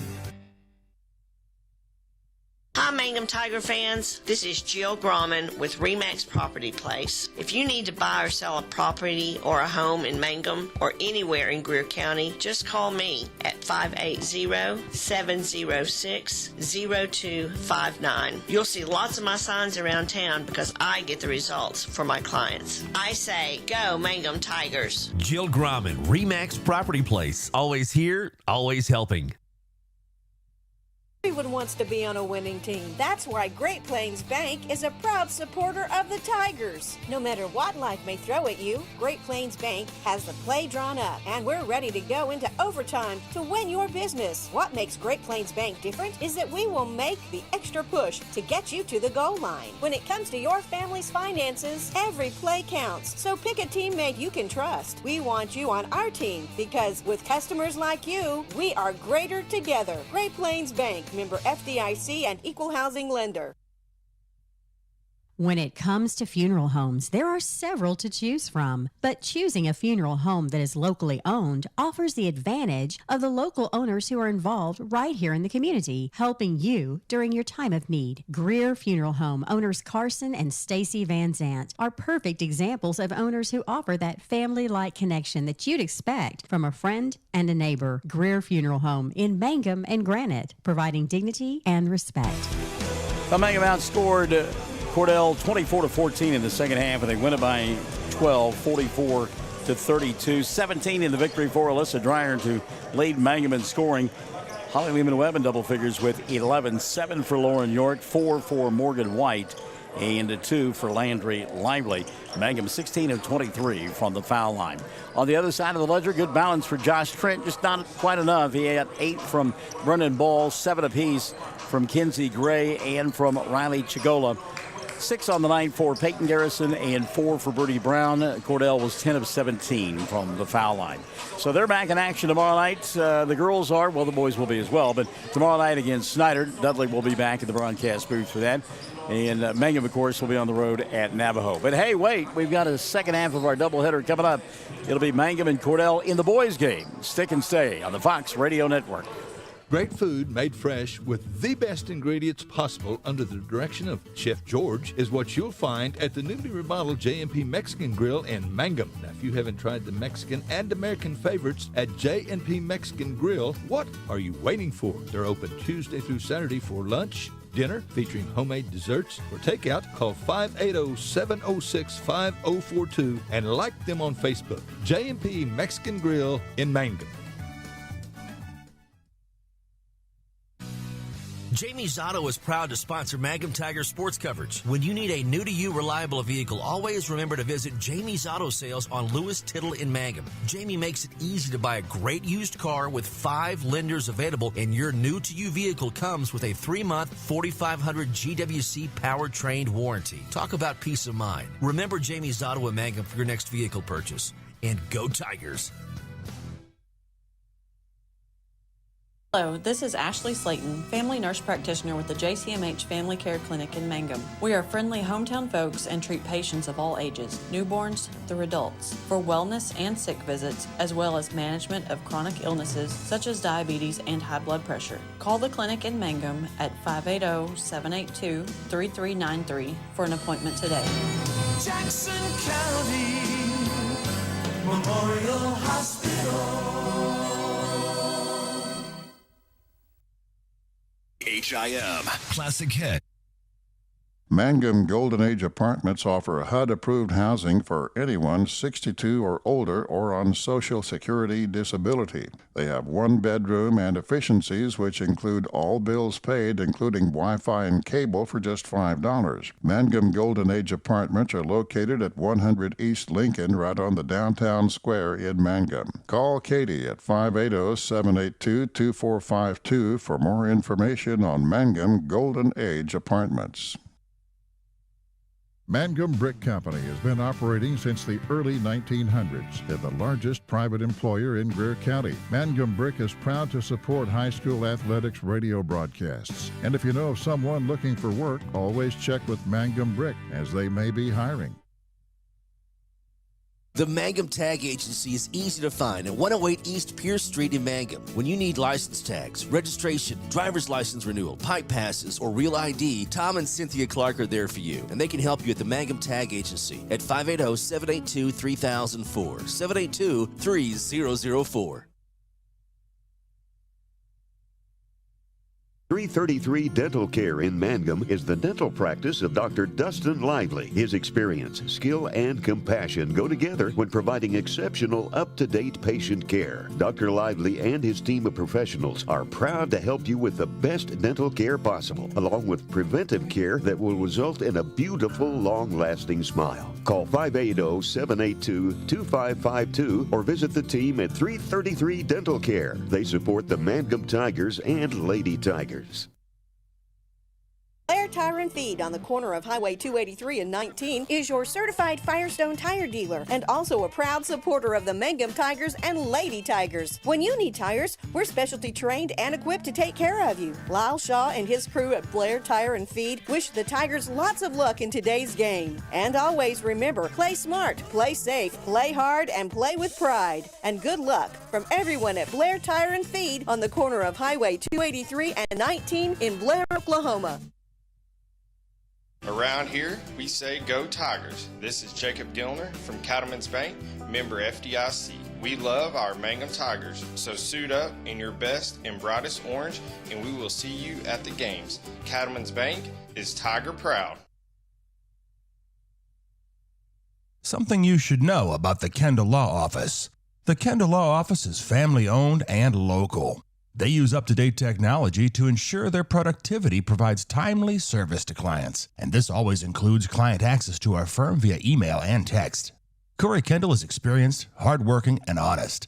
He always puts the client first, and all efforts are focused on the client's best interest. The Kendall Law Office, locations in Altus and Mangum. Hi, I'm Anna with Dapper 14 Boutique at 209 North Oklahoma in Mangum. I would like to wish everyone a Happy New Year and invite you to visit our store. We feature clothing and accessories in all sizes for all ages. Start the new year off right with something special from Dapper 14. Come see us or visit us on Facebook or at dapyr14.com. When you need auto repairs, save money and get it done right at Dwayne's Auto in Mangum. Dwayne's fixes flats, does brake jobs, turns rotors, alignments, that all-important air conditioning work, and general auto repair. If your car or truck isn't right, just head to Dwayne's Auto at 1205 North Lewis Tittle in Mangum. Call 782-5151. That's 782-5151. Mangum Tiger proud. Fresh floral arrangements created here in Mangum are the hallmark of owner Darla Hately at Flowers Unlimited. Remember that fresh flowers are a very personal and special gift that is so cherished when delivered for birthdays and anniversaries. She might say, "You shouldn't have," but she'll be delighted. Flowers Unlimited. Call local at 580-782-2122. That's 782-2122. Flowers Unlimited in Mangum. First National Bank and Trust is a proud supporter of Mangum Tiger Athletics. At First National Bank, supporting our schools and athletic programs is our top priority. We appreciate and support our community through and through. At First National Bank, you can hear us roar. Go Tigers! We wish you a season of great success. First National Bank and Trust Company, your bank for life. Member FDIC, Equal Housing Lender. It's important to take care of your eyes, so make an appointment soon with Dr. Michael Geiger in Altus, Seth Geiger in Frederick, and Bryce Geiger in Elgin, and a new addition to our staff, Dr. Maddie Rhodes. The Geigers are professionals and very good at what they do. Geiger Eye Care is proud to support youth and sponsor sporting events. They encourage you to attend all the events you can and be involved with our youth. Geiger Eye Care, Michael and Maddie in Altus, Seth in Frederick, and Bryce in Elgin. Make an appointment soon with Geiger Eye Care, Altus, Frederick, and Elgin. Greer County Farm Bureau agents Mickey Lively and Rod Calhoun support high school sports. Mickey and Rod offer insurance for property, auto, casualty, life, commercial, and crop insurance. They're ready to serve you at 231 North Oklahoma in Mangum. Call 580-782-3827. Second half of our doubleheaders have to unfold here on Classic Hits 97.7. OKSports.tv, Tiger TV, Blue Devil TV, and 107 The Zone, where on the Facebook page, Peggy Manor says, "Go Big Blue." Peggy, good to hear from you tonight, and hope that we hear from others at our boys contest as we get set in a matchup between, as we mentioned, the Blue Devils and the Tigers. Mangum coming in 8-8 on the year. In their last game last Friday night, as they were victorious over Tipton. Meantime, this bunch from Cordell 1-16 on the year, their lone victory coming against Cheyenne. Sue Wallace, going back to our girls game, she said, "Hey, way to go, Alyssa." Brody Smith says, "Let's go Mangum." Joanne Henderson, "Go Tigers." And Coach Nathan, your faithful supporters in Houston, hello, and Dalhart, Texas. Dave McCook says, "Let's go Mangum men from South Carolina." Starting 5 for Cordell under the direction of Von Blankenship being introduced, and Danny Corbin will get the start. He'll be joined by Thomas Reimer, also getting the start tonight. J.D. Maddox, Scott Rieger will be one of the starters for Cordell, and the final member of the starting 5 will be Aiden Mendendorf. Rieger. Did I say Rieger? Yes, sir. Yeah, it's Rieger, yeah. How about Mangum Tigers in the full warm-ups tonight? I didn't even notice. Yeah, they had the full tops Wow. and bottom covers. They peeled them off quickly. Kind of unusual for them. Yep. So it's Corbin, Reimer, and Maddox, Rieger. Why do I've been doing Cordell forever. And Mendendorf. Yeah, Rieger. Okay. All right, starting 5 for Mangum will be Colton Earls. He'll be joined by who I think is his twin, but he's not, Daniel Bernal. Those two, I mean, wow, it's crazy. And then in the middle, of course, Nathan Augustine, Ian Martinez. And the final member of that starting 5 will be Aiden Warner. Martinez, or rather, Augustine, coming off that huge game on Friday night down at Tipton. He got into foul trouble early, set out a bunch of the first quarter, missed a little bit of the second. Ball started the game kind of getting away a little bit. And so coach said, I'm going to have to put you in there, be smart. He just blew up and dominated the rest of the way. So interesting to see how he comes off that bowl game. Meantime, Ian Martinez, who he always needs to get off to a good positive start. Sometimes he struggles otherwise. It'll be interesting to see. Teams have been watching film on Mangum, and they've been finding ways to shut down Ian Martinez. Tap going to be controlled by Mangum. They'll go to work on the right end of your listening and or viewing device in their home white uniforms. Black outline numerals with the black and orange trim. Augustine, right side to Warner. Aiden, back up top now to Bernal. At the free throw line, he'll find Martinez. Ian backs his way inside, draws a crowd, bobbles, gets the ball back, puts up a shot, doesn't get it to fall, battled for the rebound, and it's going to be cleared away by J.D. Maddox. Maddox played some tough defense, belly-up defense that time, and forced the shot. Martinez couldn't get it to go, and the rebound collected by Cordell. They'll come to work in the front court for the first time tonight, dressed in their road blue uniforms, white numerals, and white trim. Out between the two circles, Corbin. Danny lost the ball, got it back, and tried to save it before it went out of bounds, but couldn't get it done. Turnover, going to give it back now to Mangum. 7:09, quarter number 1. And we saw a lot of physicality in the girls' game. It'll be interesting to see if the officials allow that here in this nightcap. Back-to-back ball games, getting them ready for the postseason. Both schools. Mangum on the road tomorrow night at Navajo. Meantime, there's a great look inside. Warner's shot won't go down. And then he's going to get called for a foul. Frustration. Missed the shot, got called for the push on the rebound. Boy, he was wide open underneath the basket. That's just one of those that, again, sometimes the basketball gods just aren't shining in your favor. So Cordell will get it back after the foul on Warner, his first, and number 1 called against Mangum. Cordell, by the way, at home tomorrow night, they will take on Snyder. 6:40 left here in the first. 3-ball, left side, no good for Corbin. Rebound cleared off by Bernal and company, and into the front court, here's Earls. Colton giving up the dribble. He'll go to Warner. Aiden behind the arc, going to back it out and reset the offense now for Nathan Pennypacker. Nathan give us a little fist bump before the tip-off. His hands were cold. He's got a warm heart, though, I'm told. Good move inside Martinez. Ian couldn't get the shot to go down, but he did get body contact. And we'll go to the line to shoot two, Ian Martinez. Foul on J.D. Maddox, going to be his first. And team foul number 1 on Cordell. Sherry Shepard Kendall says, let's go Tigers. And I talked about it a moment ago. Teams watching a lot of videotape of this Mangum basketball club, and they are working hard on limiting Ian Martinez and his touches. First free throw good. Martinez will get one more. So Mangum with the early 1-0 lead at the 6:14 mark of period number 1. Second one, good. Martinez got them both. So Mangum with the early 2-0 lead via free throws. We're just underway here along the Fox Radio Network. Good to have you alongside. Into the front court. Danny Corbin running the offense. Now he'll hand it off to Maddox. J.D.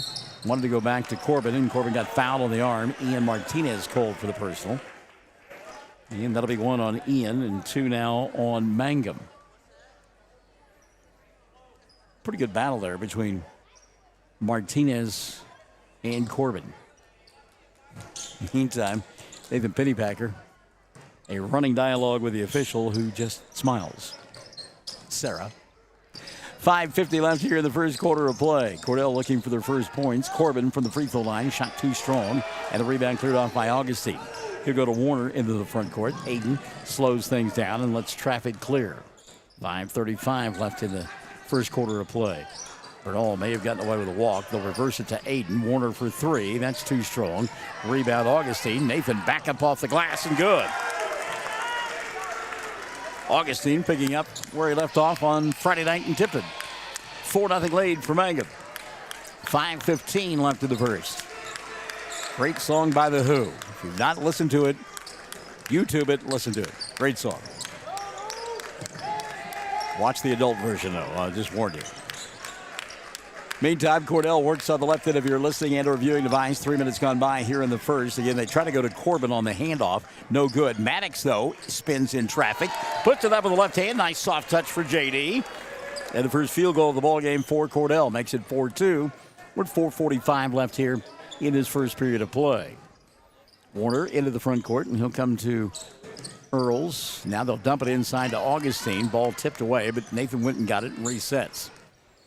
Aiden thought about the 3, but comes here on the near side to Colton. 4:30 left in the first. Mangum patient this trip. Pick and roll, and good job of defending at that time by Cordell. Augustine rolled off the pick, and staying with him was the defense. Strong move to the glass there by Earls, but the shot came up short, and the rebound taken away by Corbin and company. He'll dribble drive. Danny scoop shot. The circus in town, because that was a wild shot that nearly went. My goodness, what body control. Meantime, Martinez the other way. He'll get a bump, a bang, the ball free. Ian will pick it back up, kick it out to Aiden for 3. That shot won't go. Boxing out J.D. Maddox, and the rebound taken away by Cordell. I don't think Scout Reiger has touched the ball yet. I keep waiting for him to so I can say his name correctly. So I did it there, right? I got Reiger. I got it right. Did I get it right? Come on, Chad, help me out. I hope so. Okay. We'll see. What? I'm taking. Oh, yeah, man, right. you're so bad. But you got me paranoid. Well, thank you, Ozzy Osbourne. 3:20 left here in the first, and a tripping foul on Martinez. It was inadvertent. He got tangled up that time with J.D. Maddox down low. And the call on Ian will be his second foul. Team foul number 3 called on Mangum. And that'll get O.T. Tellis off the bench, but he won't take Martinez's spot. Instead, he'll come in for Earls. It's kind of a wow there. Inbounds pass. Caught by Corbin. Danny resets out high and out of Maddox. J.D. crosses over, goes inside, throws it up with the left hand, and it goes. J.D. Maddox ventured inside a couple of times here in the early going and has got a couple of buckets for his efforts. And his club has 4, and we're tied at 4 at the 3-minute mark of quarter number 1. Martinez at the left hash mark into the front court. Little give and go. Augustine made the catch, a foul prior. I think grabbing him on the way to the bucket was J.D. Maddox, and it will be on J.D. 2 on Maddox and 2 now on Cordell. So Maddox has been all the points. He's been the fouls as well. Quick substitution. As Maddox will set down and into the ballgame, Border Dodd will come in. So the first substitution of the night for Cordell is Dodd. And the inbounds play. Ball knocked out of bounds, and Mangum will lose it. So the turnover, going to give it back now to Cordell. Chad has taken off the headset, and he's gone to the Cordell fans to check on the pronunciation. Man, he's killing me. Meantime, Danny Corbin goes here on the right side to scout. Our buddy Mike Reimer, one of our sponsors of Mike's Meats, said it's Regier. Regier, okay. We were both wrong. Way to go. Way to go, Fox. Oh, that's Barnes. nice. What a combo. Border Dodd here on the near side. He'll go to Mindendorf, and Aiden going to reset out high. 2:15 left in this first quarter of play. Tried the baseball pass, and Martinez shoved it right back in his face. Mindendorf went and got it. Aiden now off the bounce. And a reset between the two circles to Dodd. Tried to lob it over the top, taken away by Warner. Aiden doesn't have the numbers. He'll bobble the ball, get it back. He may have got away with a double dribble there. Certainly. Cordell's head coach, Vaughn Blankenship, thought so. Martinez, free throw line. Warner had the shot, won't take it. Tellis will instead. OT well off the mark. And Aiden will grab the rebound and fire it off of Thomas Reimer. That doesn't feel good. Oh, I mean, that was audible from here. Golly. What's that say across your forehead, sir? Wilson! Tom Hanks. Wilson. Jordan Wood is coming into the ball game. You're talking about the volleyball. Volleyball, yeah. It took me a minute to catch on. Martinez underneath the basket, got trapped and couldn't go anywhere with it, lost it. And now back the other way comes Cordell, and a little scoop, and Danny Corbin will lose it out of bounds. Waiting for the call on that one. Boy, Danny, I tell you what, he is fearless inside, attacking the window. Martinez going to sit down. Colton Earls will come back into the ballgame now. For Mangum. Can't wait till we get a chance to say Scout Regier and get it right. Minute 25 left here. Tied at 4. 3 ball. Bernal shot too long. And the rebound collected in the corner by Jordan Wood. Good job by Wood to go out in space and get that one for Cordell. We'll have to reprimand Dudley for no text. Oh, he's taking it out. He's not listening to Barnes. He doesn't care. He knows the B team is broadcast. He's the A squad. He'll get it tomorrow night. 55 seconds left here. Deep three off the back of the rim. Did not fall for Corbin. And out in front, here comes Bernal. Daniel, boy, looked inside, had Augustine, but pulled up instead. Now Nate will get it on a give and go to Warner. Aiden underneath the basket, trap, kick out to Earls here on the near side. Cordell has done well defensively in this first period of play. Teardrop shot by Bernal, couldn't get it to go, and keeping the rebound alive, Jordan Wood, and now he'll collect it for Cordell. 25 seconds left in the first quarter of play. I would not be surprised to see the Blue Devils hold for one here. Listen to the coach to our right. Coach Blankenship has told his club that specifically hold for one. We're down to 10 as Corbin going to put it in motion. Picked up by Earls. Danny lost the ball, went and got it. Clock down to 3. He'll force off the rim, doesn't go. Earls with a rebound. He'll fire, but that comes up well short. And the first quarter is in the books. 4 on the board for each ball club as we get ready for period number 2. Mangum and Cordell. Homecoming night in Mangum on the Fox Radio Network. Greer County Farm Bureau agents Mickey Lively and Rod Calhoun support high school sports. Mickey and Rod offer insurance for property, auto, casualty, life, commercial, and crop insurance.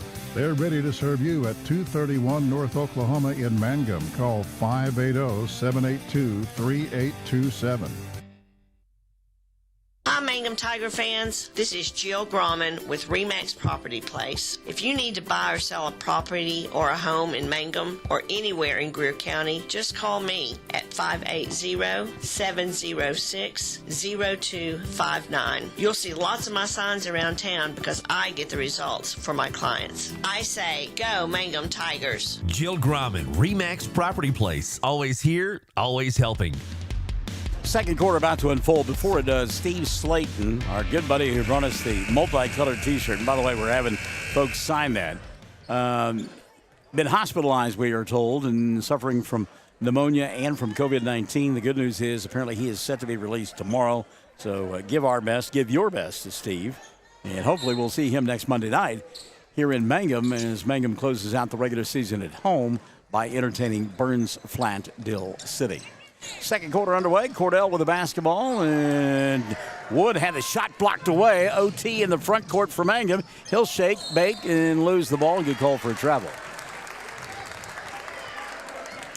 So fast and furious to begin the second quarter of play, but not a whole lot happening. Check the 5 on the floor. Border Dodd out there along with Danny Corbin to start the second period of play. Also in for the first time tonight, Dason Ramsey for this group from Cordell. They'll go inside here to Reimer.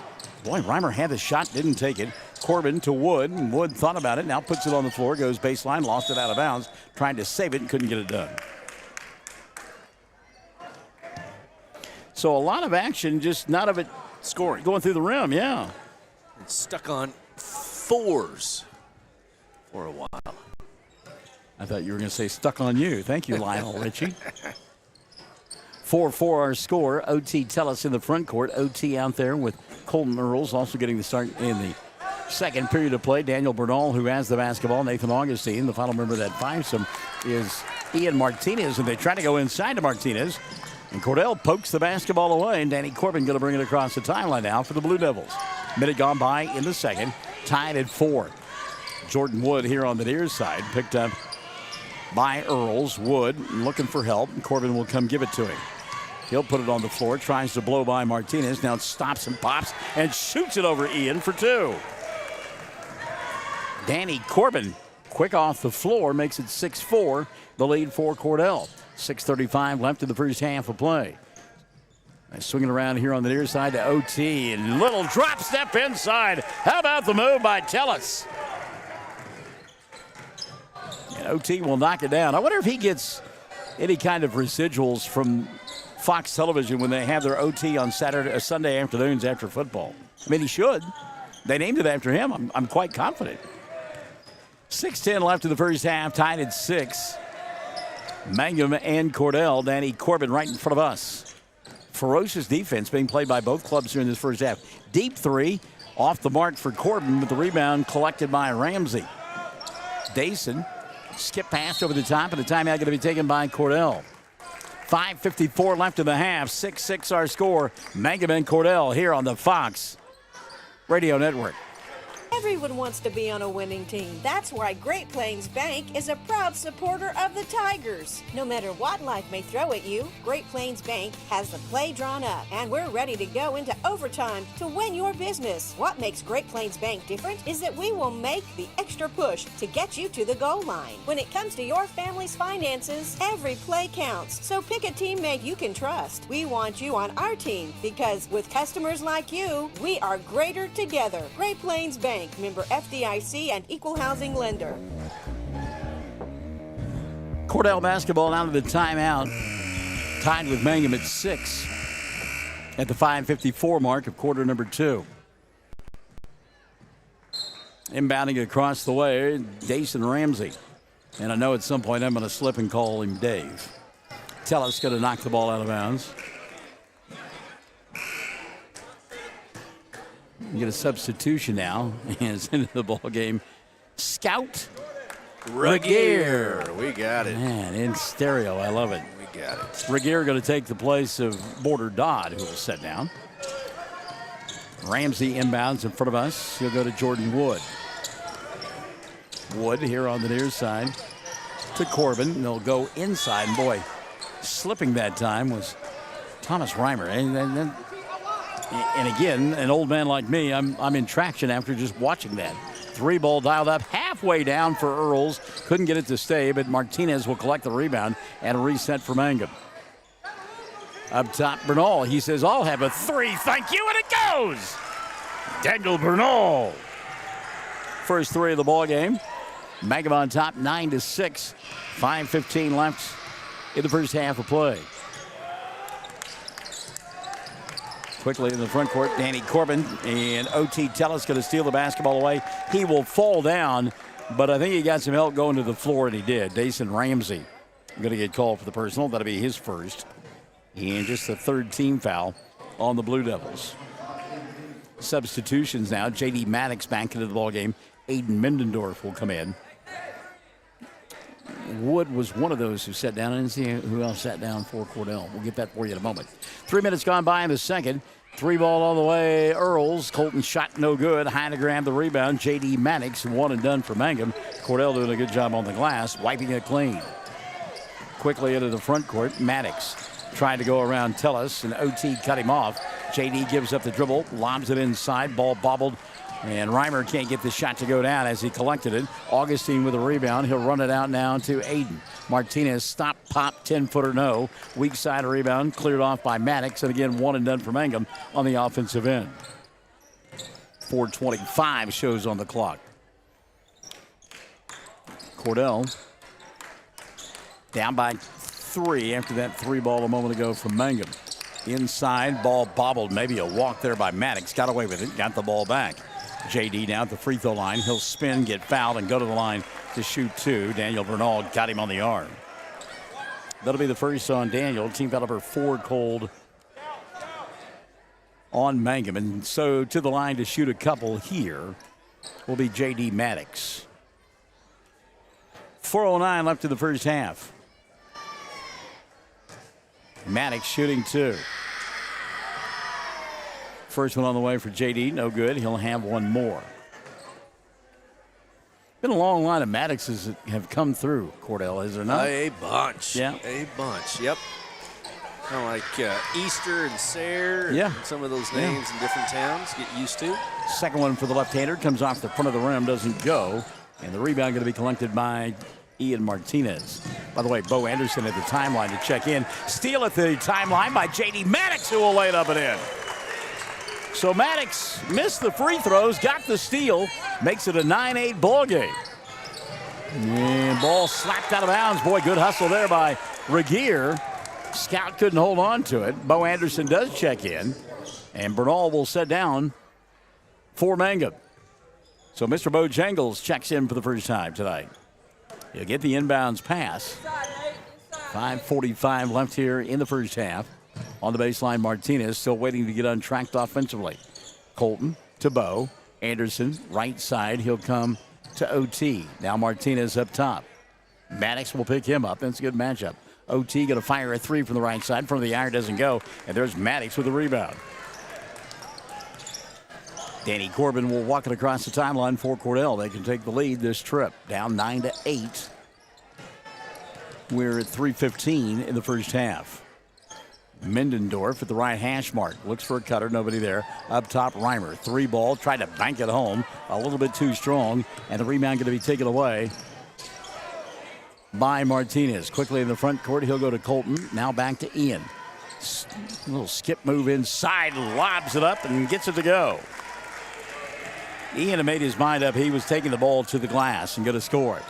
Makes it 11-8 with 2:45 left in the half. Danny Corbin into the front court, comes right below us to Reimer. Now Maddox up top. JD, right side to Regier. Scout on the baseline. Maddox double team, try to go back to Regier, but the ball taken away by Augustine. Nathan now into the front court to Ian, leaves it for OT, sets, fires 3. That's an air ball, recovered by Augustine, and Nate will lay it up and in. Great job by Nathan. You could see that was going to be short, and made the catch and laid it up and in. Mangum by 5, 13-8. Corbin tries to cut into that with a 3, doesn't get it to go. Rebound Augustine. He'll go to Earls into the front court. OT, baseline Martinez. Shot from point blank range, won't fall. Augustine though with a rebound and a reset to Bo. Anderson, a little bump, bang, collision, no call. OT, he'll fire, that won't go. Weak side rebound, Anderson kicks out.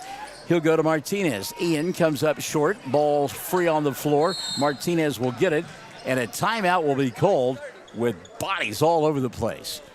Wow, 1:44 left in the half, 13-8. We're back after this on the Fox Radio Network.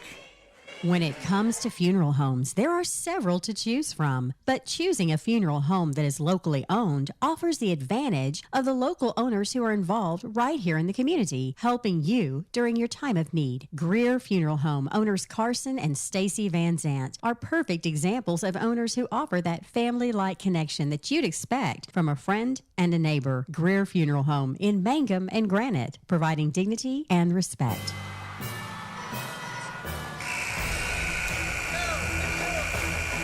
Minute 44 left in the first half of play, 13-8.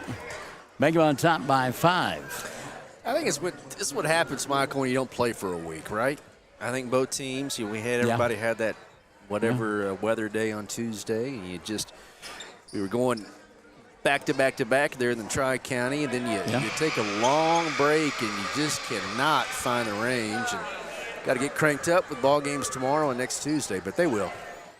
Well, and actually, Mangum, it's an even shorter turnaround because they'll be back in action right back here on Monday. So yeah, that's right. That's right. Minute 44 left in the half, 13-8. Nathan Pennybacker working the officials again. He's probably saying to Bingham, Atwoods? Anderson with the basketball. He'll come here to Warner. Aiden off the dribble penetration. Gets cut off. Goes back to Bo. Bo to Warner. Now up top, Earls. Colton near side Martinez. Wanted to go inside to Nathan Augustine, and that pass was well out of Nathan's reach. I mean, Nathan's got long arms and strong hands, but no way he's going to go get that one. So the turnover now will give it back to Cordell. They're within striking distance at 13-8 with 70 seconds left in quarter number 2. Danny Corbin coming into the front court. He runs the offense for this group from Cordell. He'll leave it on the near side to Mindendorf. Aiden off the dribble penetration, throws it up off the glass. Shot won't go down. Anderson with the rebound. Bo run out now to Warner.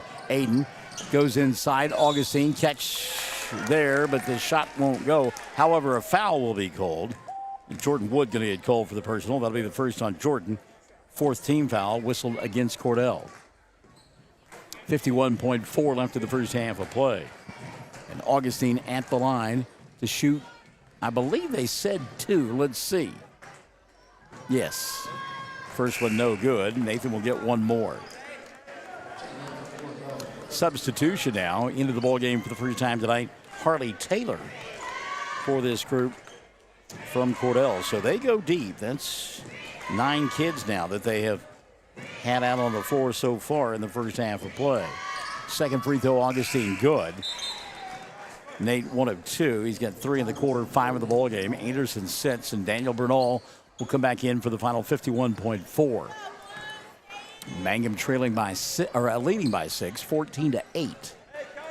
Danny Corbin coming across the timeline to J.D. Maddox, and to our right, Coach Vaughn Blankenship says, hey, let's go to work. Taylor, fresh off the bench, gets a touch, hands it off now to Corbin. They run the weave. Maddox giving up the dribble out high, needs some help. Looked inside to Mindendorf. He'll ball fake twice, and then the second time put it up and score. First 2 of the ball game for Aiden, 14-10.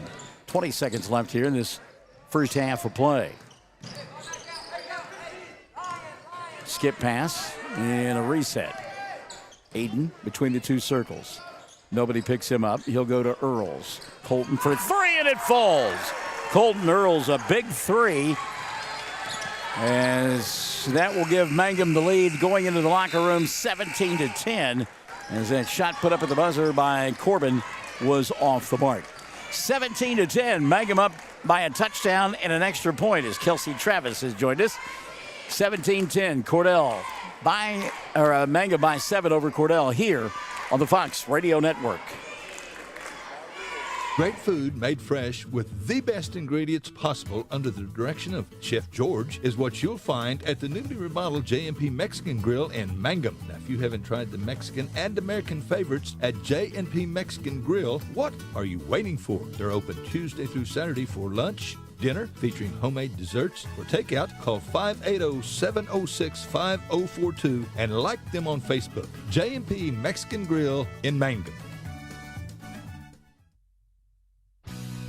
Jamie's Auto is proud to sponsor Mangum Tiger sports coverage. When you need a new-to-you reliable vehicle, always remember to visit Jamie's Auto Sales on Lewis Tittle in Mangum. Jamie makes it easy to buy a great used car with 5 lenders available, and your new-to-you vehicle comes with a 3-month 4,500 GWC powertrain warranty. Talk about peace of mind. Remember Jamie's Auto in Mangum for your next vehicle purchase. And go Tigers! At the half, Mangum 17. Cordell 10, as Mangum got good balance in that first half, just not a lot of it. Nathan Augustine with 5, 4 for Ian Martinez, 3 apiece, Colton Earls and Daniel Bernal, and 2 for O.T. Tellis. Mangum 3 of 4 from the foul line in that first half of play. And again, they lead at 17-10. It was 4-4 at the end of the first quarter of play. Foul situation for Mangum, Ian Martinez with a couple, so no issues for Nathan Pennypacker. On the other side of the ledger, J.D. Maddox has got 6 points at the intermission. For Von Blankenship, Aiden Mendendorf with 2, Danny Corbin with 2, and 0 for 2 from the foul line. Cordell in that first half of play. J.D. Maddox, the only player with more than 1 foul. They only had 14 fouls in the first half. And again, it is 17-10. Mangum on top by 7. Lady Tigers of Mangum winning the lid lifter against Cordell. Final score in that one was 44-32, but don't be deceived by that score. At one point, it was 10-0 Cordell in the first quarter of play, and it was 10-2 at the end of the first quarter, but Mangum really stretched it out in the second half, outscoring the Lady Blue Devils by a 24-14 count. Again, they won it 44-32 and are now 9-8 on the year, heading into the bowl game tomorrow against Navajo. And Brian Bingham, the head coach, joining us here at halftime. And Coach, you got 17 from Alyssa Dreyer. She really was your spark offensively, especially in that second quarter of play. Holly Lehman-Webb also contributed 11. But, boy, there was a lid on the basket for your club tonight. There was. I thought Alyssa really got us going there and got us back in the game after that 10-0 start. And I think Holly came in off the bench and did what she did early in the year. So those two were the big for us.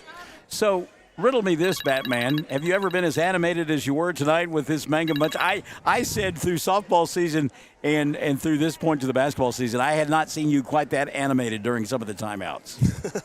Well, I just trying to get them to believe in themselves and fix what was going wrong. It was like we had a mental block tonight at times, and it's been a weird week, and that's not an excuse, but I didn't think we were mentally focused all the time, and that was frustrating for me. Well, and you used 2 good words there that come to mind. We see the frustration on the young people's faces, which then turns into that mental block, doesn't it? Absolutely. They got frustrated there early, and I don't know, that one time I told them I'll take every time out until we start getting it right, and we finally did, and still wasn't the prettiest even when we did, but that's why I told them at the end of the day, nobody's going to remember how ugly it was. They're going to remember that you won. So, that's right. And that's 5 in a row. So yeah. The talk after one was, yes, we need to fix things, but at the end of the day, we did win, and that's 5 in a row, and we're going to go for 6 tomorrow. Tomorrow, Navajo, we had a chance to see them at the Tri-County, and got some kids and get them down the floor a little bit. Get them down, they can shoot it. Got a couple girls that can really shoot it, so it's going to be a test defensively. They're going to sit in the 2-3 zone and make us hit shots, so it should be a good game. And then next week, of course, a busy week to close out the regular season. We'll have senior night here on Monday night against Burns Flat Hill City, right? Yes. And then a couple of road trips, Tuesday night up to Sayre, and then Friday night, wow, a juggernaut team to end the regular season at Merritt. Hey, what a way to end it, right? Yeah. You go up there and see where you're at right there before playoff starts. I love it. We talk about all this stuff that's going on, and now you're 9-8. And the frustration that have been there at times for the kids and for you. But this is a group of kids, same group of kids, that have tripled the amount of wins that they had all of last season, and we still have plenty of season left to go. Oh, they're great kids. Yeah. And they want to. And, that's one of the things I told them when I took this job, and it was softball and it went for basketball too, is I'm going to push you. And I'm going to push you past what you've been comfortable with. And, we're still learning. Okay? We're still learning and, getting better, and they're still learning me too. So we're just going to keep pushing and keep grinding. They're great kids. They're fun to be around. They're fun to work with. They work hard, and we're getting there. It's just kind of slow at times. All right. Too slow for me, at least. I understand. On a more lighthearted note, some of the girls came up and showed me the TikTok video that had been made, and I noticed it was very noticeable that Coach Bingham was not a part of that TikTok video. No, Coach Bingham will not be a part of that. I told them if they ever want me in a TikTok, they better make the state tournament. Really? Yep. That's a serious throwdown there, Coach. Come on, man. We make a state tournament, I'll do it. Are you a grumpy old man? You kids get off my lawn? No, I love kids. Well, no, I know you do, but I'm talking about TikTok. You kind of... No, I watch TikTok. Oh, okay. So, all right. I just, I just don't post very much. All mine are Easton playing. So, well, that's okay. That's all right. So, Coach King was in the middle of it, and she was about a half beat behind. I've got to be honest with you. Well, she hurt her back yesterday, so that's probably why I got a kidney stone. goodness. She's toughing it out. I'm just thinking about that, and then my back hurts. I've had one too. So, oh my goodness, they're painful. All right, so tomorrow night at Navajo, we look forward to it, and that'll start at 6:30, and look for a good crowd to travel with you tomorrow night. Yes, absolutely. We need all we can get. All right, don't have to try to find any officials at Atwood for tomorrow's game. No, it's there. They can handle that. So. All right, Brian Mangum joining us. His Lady Tigers winning tonight, 44-32. They're now 9-8, headed into a ball game tomorrow night against Navajo that you'll listen to and watch with the Fox Radio Network, Classic Hits 97.7 and OKSports.tv. Second half coming up here at 17-10. Mangum in front of Cordell in the boys game, and we are the Fox Radio Network.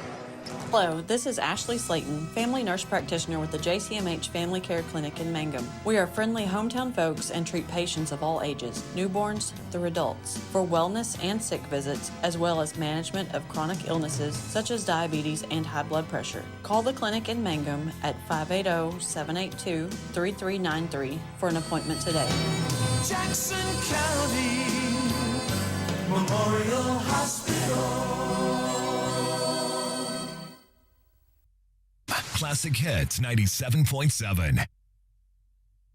Mangum Golden Age Apartments offer HUD-approved housing for anyone 62 or older or on Social Security disability. They have one bedroom and efficiencies which include all bills paid, including Wi-Fi and cable, for just $5. Mangum Golden Age Apartments are located at 100 East Lincoln, right on the downtown square in Mangum. Call Katie at 580-782-2452 for more information on Mangum Golden Age Apartments.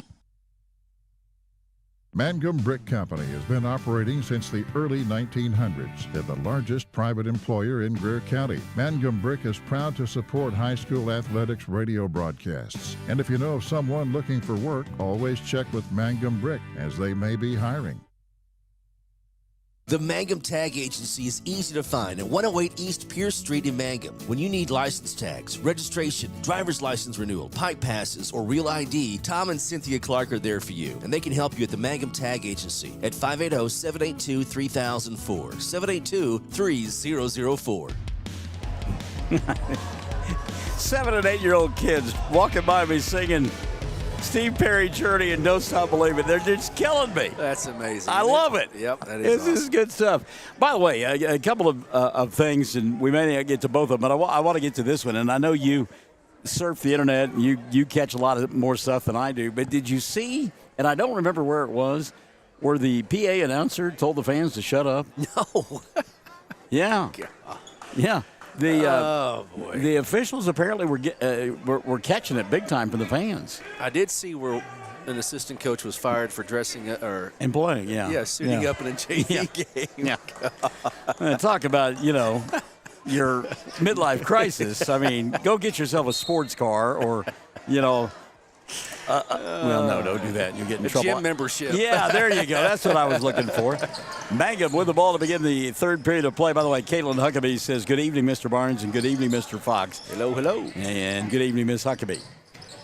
Mangum with the ball and the lead. That's Aiden Warner. He'll put it on the floor, go inside, nothing there. Leaves it for Bernal. Daniel had it bounce off one of them cool-looking shoes. He got it back. Aiden Martinez, along with Nathan Augustine and Colton Earls out there. Earls will stop at the free throw line, roll it around the rim, and get it to go down. Nice soft touch there for Colton. 5 in the ball game now for Earls, 19-10. It was a fruit gum company. Nobody singing songs like Yummy, Yummy, Yummy, I Got Love in My Tummy. But as you listen back to this, go ahead and Google that one or see if you can find it on YouTube. You don't even remember that one. J.D. Maddox inside with the left hand. Shot doesn't go. Rebound Augustine. Are you going to tell me that you do? No. Oh, okay. No. Yummy, yummy, yummy. I got love in my tummy. Into the front court, Ian Martinez. He'll spin, put it up off the window. Shot won't go. He'll battle for the rebound, and it's loose, picked up by Warner. Aiden bobbles, gets it near side to Earls. Colton, really physical out there. We'll get the 5 on the floor for Cordell here in a moment as Aiden will slow it down. Harley Taylor gets the start in the second half. He's out there with Danny Corbin. Also getting the start, J.D. Maddox, and we see Jordan Wood out there. And the final member of that 5, Aiden Mendendorf, for Cordell in their road blue uniforms, white numerals, and white trim. Augustine, turnaround jump shot, doesn't get it to go. Warner with a rebound in traffic. He'll throw it off the window and get it to fall down. Aiden Warner. Tough angle, and it fell for Aiden. 21-10, Mangum by 11, their biggest lead now of the night. Cordell working on the right end if you're listening and or viewing device. Mendendorf will get it at the left hash mark. Aiden picked up by Bernal. Up top, Sharp, 3-ball on the way, and he won't draw iron. That one will go out of bounds. He was hitting him at half. I said I thought he needed to shoot more, but that one just a bit outside. Jordan Wood with the shot there. Yeah. Bob Euchre, I read a great line from him day before yesterday. And I mean, if I'd had anything in my mouth, I'd have spit it. Ian Martinez, a give and go there, and that's a sweet little pick and roll there for Mangum. Martinez now with a half a dozen. 23-10, the lead of Baker's dozen 13 at the 2:35 mark of period number 3. Mendendorf looks for a cutter, going to put the ball on the floor. And picked up by Bernal. Great defense by Daniel. Jordan Wood has it. He's picked up by Augustine. Trying to lob it inside. Pretty good pass. Ball bobbled momentarily by Taylor and recovered by Maddox. JD on the baseline. Leaves it for Mendendorf. He won't take the 3. Gives up the dribble. Needs some help.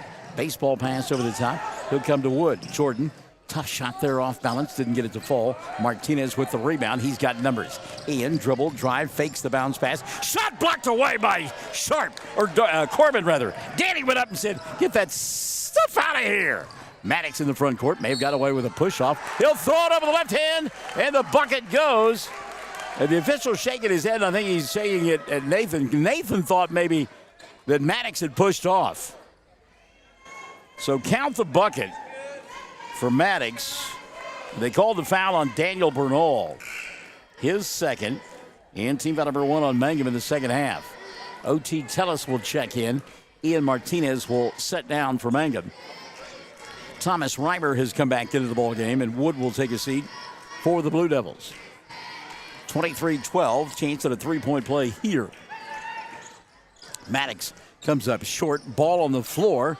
Bodies diving everywhere. We'll get a jump ball. The arrow going to point the way of Cordell. That's kind of weird. That ball went through about 4 sets of hands and just sat there on the floor. He had a rugby scrum later. And with 4:46 left in the third, Cordell will inbound. Mendendorf off the dribble penetration. Now he'll come up top between the 2 circles to Taylor. Harley bobbled, got it back, needs some help. He'll go to Sharp. Oh my God, keep calling him Sharp. It's Danny Corbin.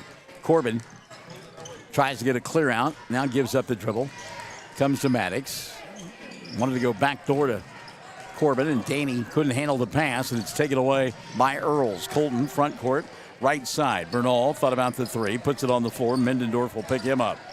Now they'll go inside to Augustine, and a push will be called on Thomas Reimer. That'll be the first on Reimer. And team foul number 1 of the second half called on Cordell. Dason Ramsey will come back in.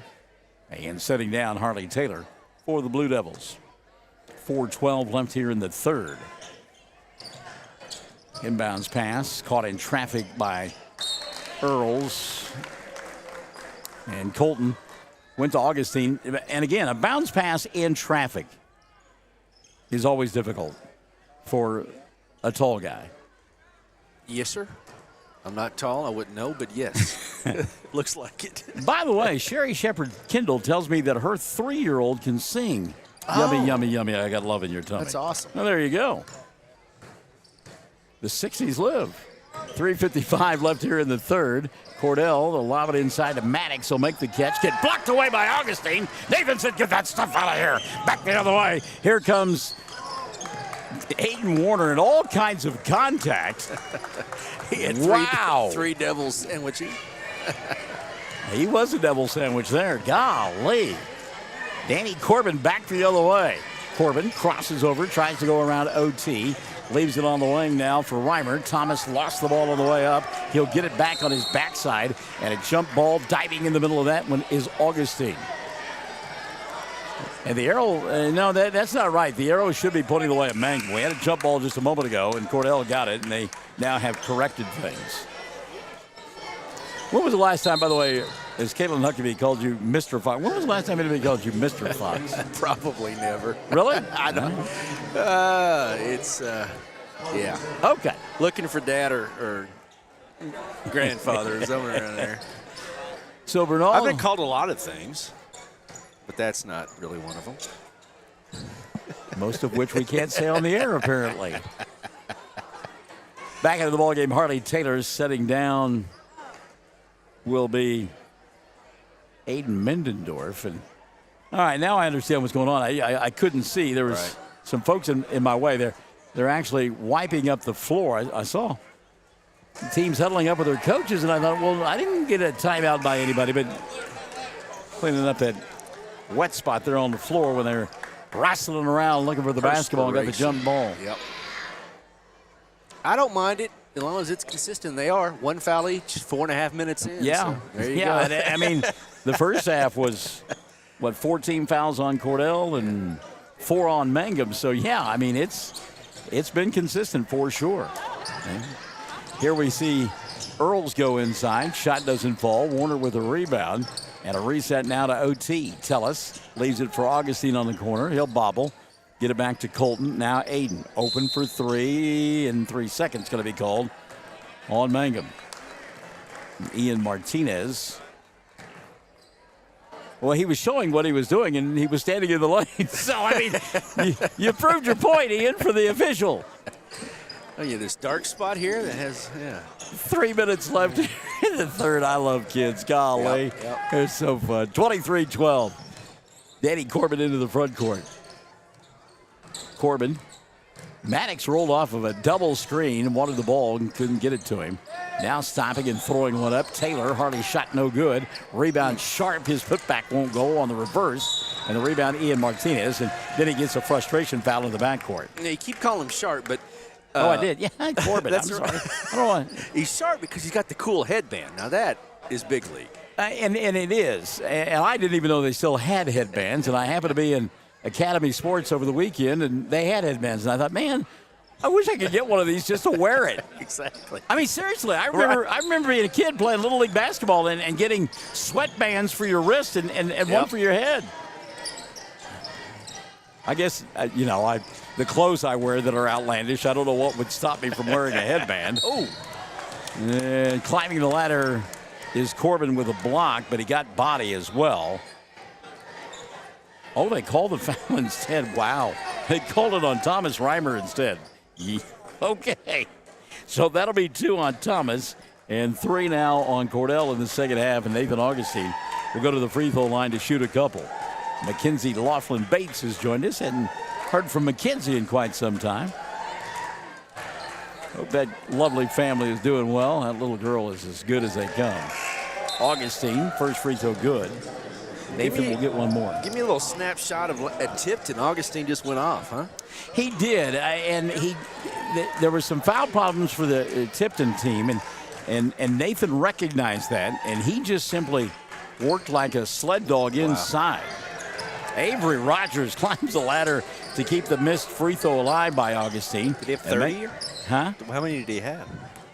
What's that? 29? 29 points, yeah. 29, yeah, wow. 29 points, and that was after not scoring in the first and having only 7 at halftime. So he had 22 in the second half. Long 3 here by Bernal doesn't go, but the rebound collected by Mangum. Martinez kicks left side, Warner. Minute 55 left here in the third. As we said, Avery Rogers has come back into the ballgame for the first time tonight for Mangum. And he can jump. Man, we were watching him in warm-ups. He can go up. Looking forward to him on the football field next season. He'll be a lot of fun. Daniel Bernal out high, directing traffic. Aiden Warner will come get it. Now at the free throw line, Nathan, 15-footer doesn't go, spins in and out. Battle for the rebound, and Danny Corbin will go up and get it for Cordell. 24-12. Blue Devils only 2 points in the period. Corbin from way outside, shot rattled around, wouldn't stay down, and the rebound collected by Warner. He'll go to Martinez. Martinez challenges inside. Ball swatted away. Thomas Reimer with a yell and get that stuff out of here. Oh, they called a foul. How about that? How about that? Thomas's dad's right behind you. Is that it? Mike, yep, there you go. He likes that. I thought it was a good block. And it was by Thomas. They called the foul on J.D. Maddox. So, okay, there you go. That makes sense. That's 3 on J.D. and the 4th now on Cordell. So Ian at the line to shoot 2. He's 2 for 2 from his stripe. Mangum on the night is 4 of 6. And now 5 of 7 as Martinez hits the first. Substitution now as Dason Ramsey will sit down. And Scott Regier has come back into the ballgame. They must have sold out of pulled pork. I tell you what, they shuddered. Yeah. Concession stand is closed for the night. Second one up and in for Martinez. Well, Powers went to at halftime. Who knows how many pulled porks that might have barreled them down. 26-12, Mangum on top. 70 seconds left here in the third period of play. Ball tipped away by Rogers. It's batted around a couple of times, and finally getting it is Harley Taylor, and then Harley going to get fouled. Check the whistle here on Mangum. It's on Avery. That'll be the first on Avery. And the second on Mangum. You know, the other thing that we've talked about the officials, and we haven't gotten on them because we're glad that they're here and they've done a fine job. Yeah. But one of the other things that I've noticed about them, they have really interacted a lot with the kids tonight, you know, shaking their heads and talking and stuff. And normally you just don't see that. Right. And I don't know that I mind that. No. You know, not being robotic. I kind of like that. Yeah, keep the line of communication. Sure. Open. Yeah. J.D. Maddox now with the ball. Cutting off of it is Danny Corbin. He'll go inside. Corbin missed the shot. And a late whistle and a foul going to be called on Nathan Augustine. And it shouldn't have been on him. There probably was a foul. Yeah. He made an incredible block because it was a double clutch by Corbin in an acrobatic play, but he had players around him. But anyway, Augustine gets the foul. Be his first of the night. 3 now on Mangum in the second half. 40.3 left in the third. So Danny Corbin at the free throw line. First one spins in and out. Danny will get one more. Boy, Cordell 0 for 4 from the stripe. We saw Cordell play Frederick at Cordell, and Danny had a great game, and they had some big-time athletes, did the Bombers, and ended up winning that one. But Danny had a great game against Frederick, and good athlete. Going to get a timeout as 10-second violation was about to be called. 35.6 left in the third, 26-13. Mangum on top here on the Fox Radio Network. 333 Dental Care in Mangum is the dental practice of Dr. Dustin Lively. His experience, skill, and compassion go together when providing exceptional, up-to-date patient care. Dr. Lively and his team of professionals are proud to help you with the best dental care possible, along with preventive care that will result in a beautiful, long-lasting smile. Call 580-782-2552 or visit the team at 333 Dental Care. They support the Mangum Tigers and Lady Tigers. Blair Tire and Feed on the corner of Highway 283 and 19 is your certified Firestone tire dealer and also a proud supporter of the Mangum Tigers and Lady Tigers. When you need tires, we're specialty trained and equipped to take care of you. Lyle Shaw and his crew at Blair Tire and Feed wish the Tigers lots of luck in today's game. And always remember, play smart, play safe, play hard, and play with pride. And good luck from everyone at Blair Tire and Feed on the corner of Highway 283 and 19 in Blair, Oklahoma. So Kelly D. Williams asking you, Chad, if you've got a score from Hobart. I will work on that. Stand by. Okay. Well, speaking of which, Sherry Lauer Bowen has just checked in. She would know. Yeah. 35.6 left here in the third. Ian Martinez gets the inbounds pass, comes across the timeline, leaves it for Avery Rogers, back to Martinez. Now Aiden up top. Charles Stowe is checked in. Hello, Charles. Hadn't heard from you in a while. Aiden going to attack the glass, put it up off the window. Shot too strong, and Warner touched the basketball, and he had gone out of bounds and had not established himself before he came back in and touched that basketball. So, turnover, going to give it back now to Cordell. 10 seconds left in the third. J.D. Maddox into the front court. Maddox had it taken away by Bernal. Down to 5 seconds left here in the third. Quickly into the front court to Warner. Ball through his hands. And the period will come to an end with Cordell not being able to get off a shot. We've played three. Mangum up top by 13, 26-13. And we are the Fox Radio Network. We are a community of ongoing legacy and tradition. This is Lori Laughlin from Cattlemen's Bank, member FDIC. We are so proud of the continued success of the Mangum Tigers on and off the field. Good luck on another exciting sports season, Tigers. Cattlemen's Bank is behind you all the way. Something you should know about the Kendall Law Office. The Kendall Law Office is family-owned and local. They use up-to-date technology to ensure their productivity provides timely service to clients, and this always includes client access to our firm via email and text. Corey Kendall is experienced, hardworking, and honest. He always puts the client first, and all efforts are focused on the client's best interest. The Kendall Law Office, locations in Altus and Mangum. We do have a score from Hobart from our friend Wes Moore, and Wes says 50-29 Hobart over the boys with 6 minutes left. All right. And it looks like the Lookeba Sickles girls won big, and I mean big, over Hobart. Wow. He said by 30. That is shocking. Okay. Now, I'm checking in with our friends at 107 The Zone. Cheryl Leonard says it's Regier. Yeah, Regier. So we've got it right? Yeah, we do. Okay. We do. Yeah, apologies early on. We figured her out. Cheryl, thank you yes. for helping us out with that, because we had been given some false information. 3 ball dialed up here. Boy, back of the iron just will not fall for Danny Corbin. And the turnover, you give it back because that ball goes out of bounds. You know, you talked about Corbin earlier and against Frederick and their athletes.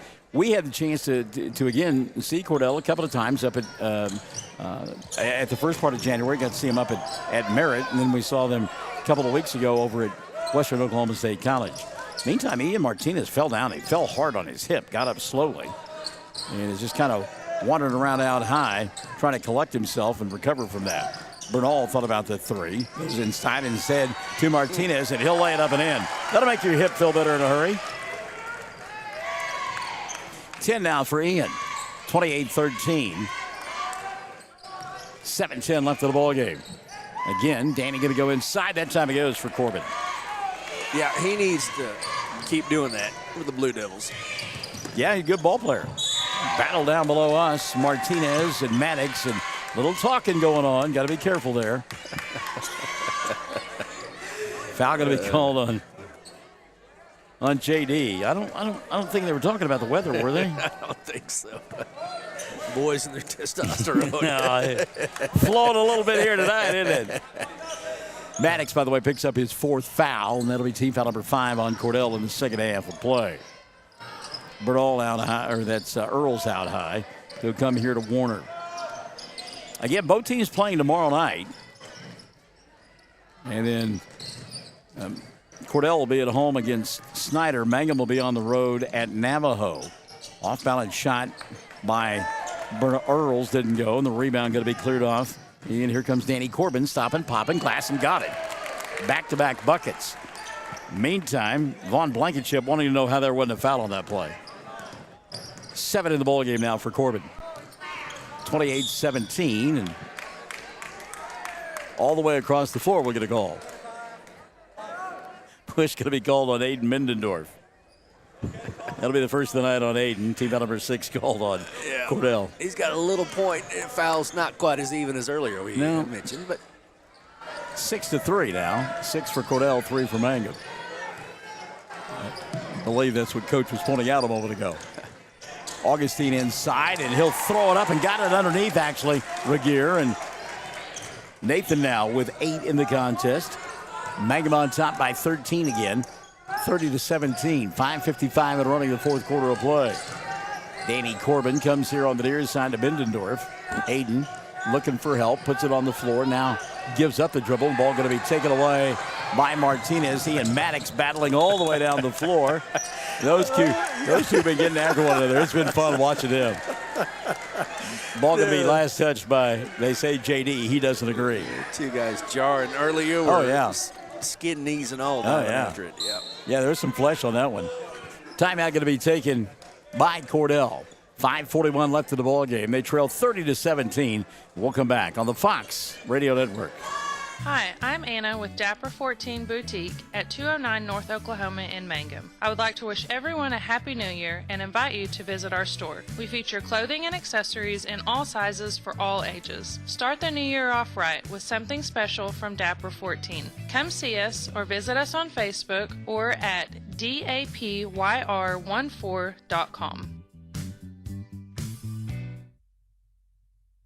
When you need auto repairs, save money and get it done right at Dwayne's Auto in Mangum. Dwayne's fixes flats, does brake jobs, turns rotors, alignments, that all-important air conditioning work, and general auto repair. If your car or truck isn't right, just head to Dwayne's Auto at 1205 North Lewis Tittle in Mangum. Call 782-5151. That's 782-5151. Mangum Tiger proud.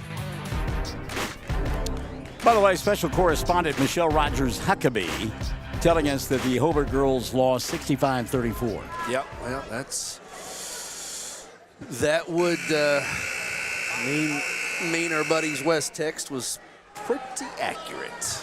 Of course, we had a chance to see Lakiva Sickles back in early December. Yep. Well, and they were pretty impressive over at that Burns Flydale City tournament. Yep, they beat Hobart in that final, the finals of that one. So, yeah, they're cranked up for their playoffs start next week, so they're ready to go. Ian Martinez tries to go around Maddox, tries to go around Corbin, and Corbin took the ball away from him. They fell to the floor. There was no call. Maddox on the other end. Shot doesn't go. Put back, Reimer won't fall, and Thomas will go to the line. Oh, doctor. It might have been a good block, but he did fall down with the ball. On top of him. I mean, that's got to be a jump ball, right? Yeah, or walk or something, but anyway.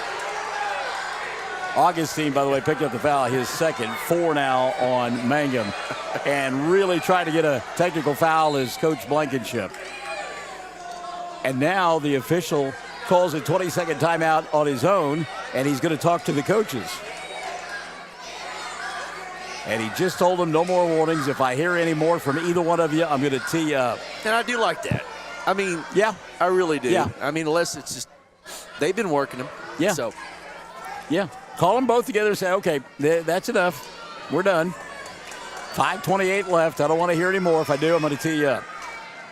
First free throw rattles in and out for Reimer. Thomas will get one more. It's a 13-point ball game, and everybody's getting after it. This is fun. I'm glad. You can tell it's getting late in the season. Second free throw good. I mean, this game has no bearing on playoff standings or anything else, but it's getting you ready for the postseason.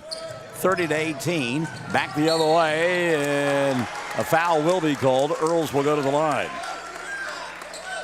And I think maybe after that conversation, they may call it a little bit tighter right about now. Yeah, you don't want both sets of fans to erupt. Foul was on Aiden Mendendorf, his second. And team foul number 7 called on Cordell. Colton Earls, meantime, hits the first free throw.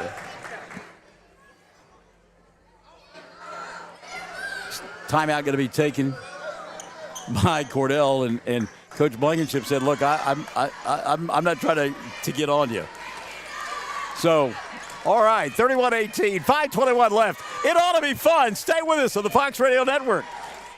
Fresh floral arrangements created here in Mangum are the hallmark of owner Darla Hately at Flowers Unlimited. Remember that fresh flowers are a very personal and special gift that is so cherished when delivered for birthdays and anniversaries. She might say, you shouldn't have, but she'll be delighted. Flowers Unlimited. Call local at 580-782-2122. That's 782-2122. Flowers Unlimited in Mangum.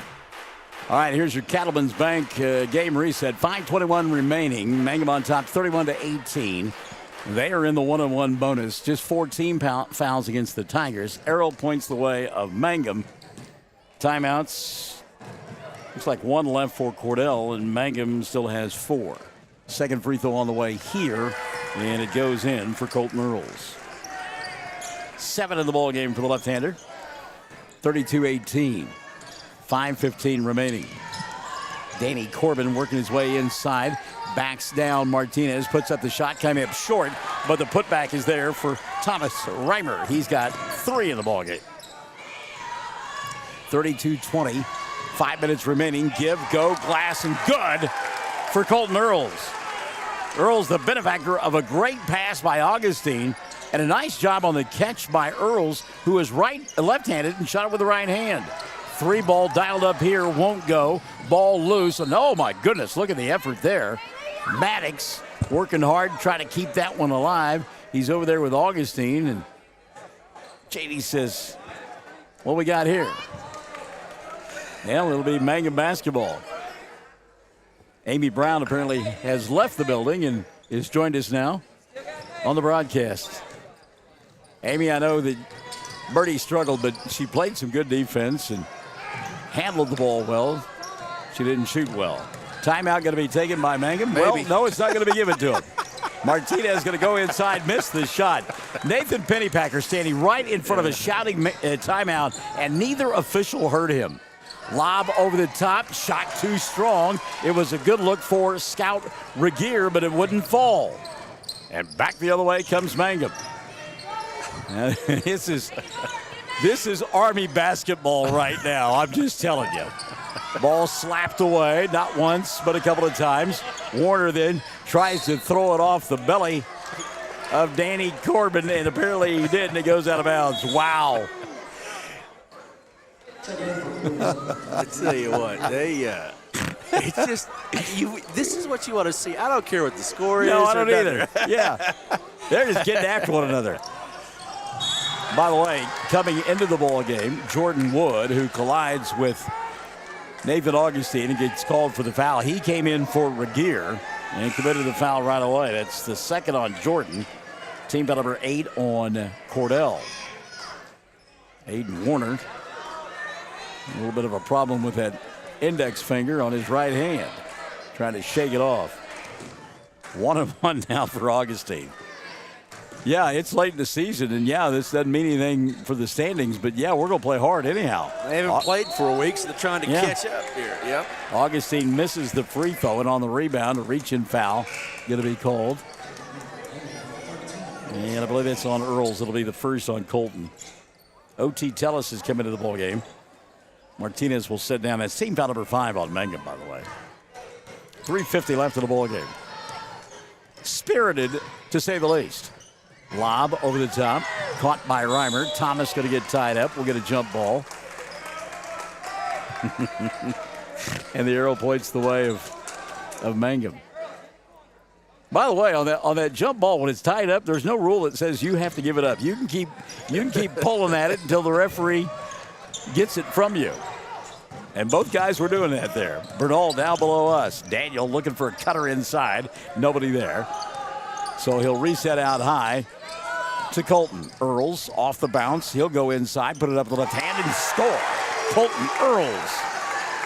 Had that English on it, didn't Yes, he did.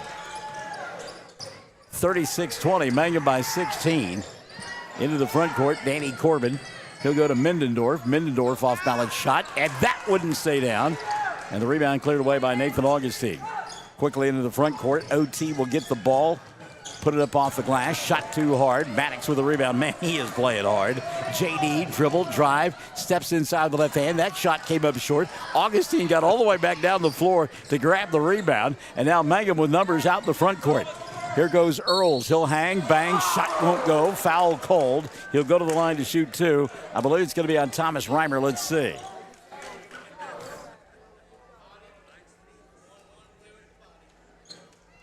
So, yeah, it is on Thomas. He said 2-2, but it was 1-1. 9 team fouls now on Cordell. Earls at the free throw line.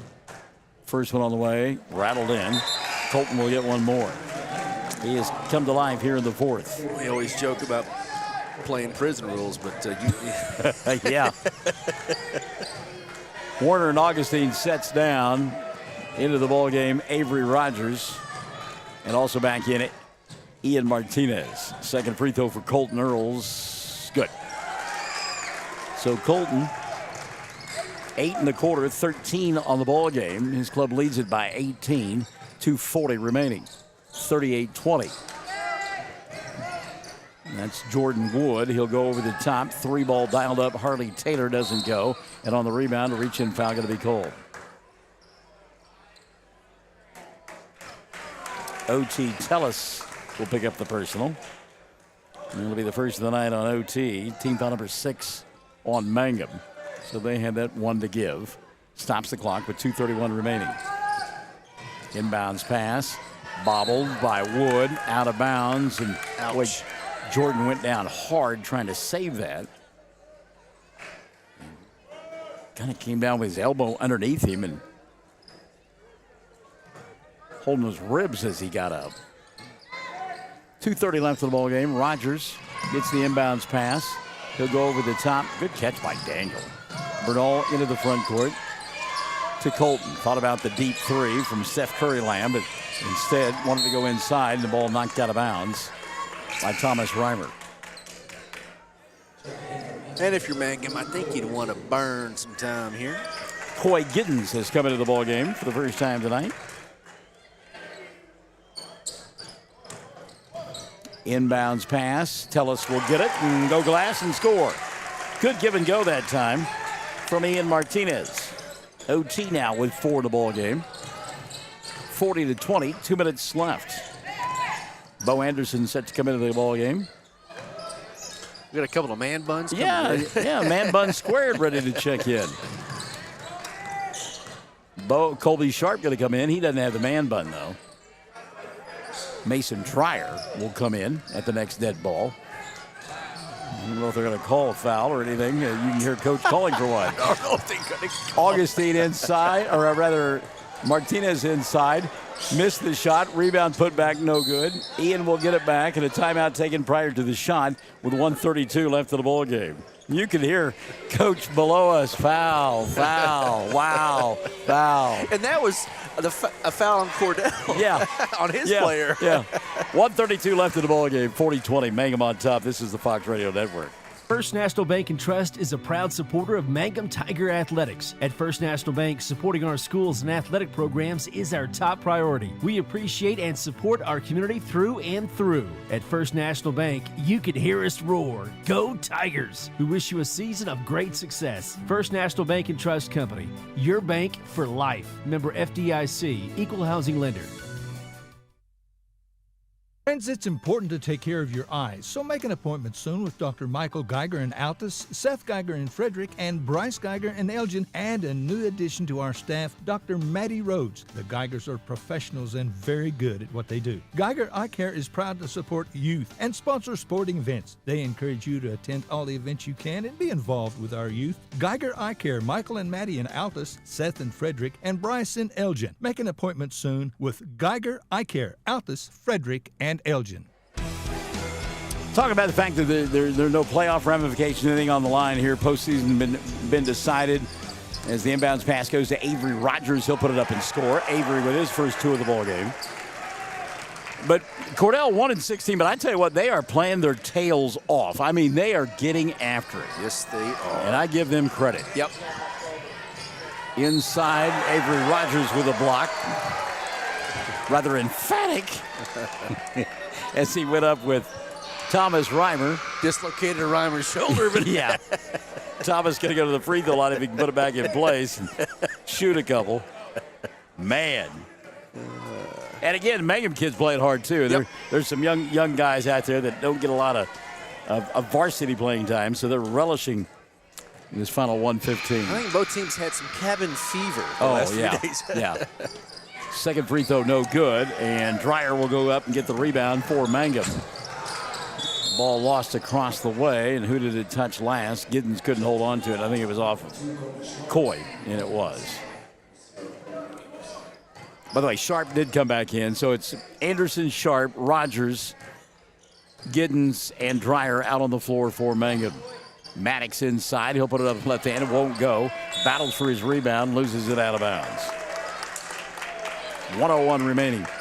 Yeah, I mean, I've worked more hours this week than I have in the last couple, and I guess the cabin fever thing, I didn't realize about the weather, and you're right. It really has impacted some folks.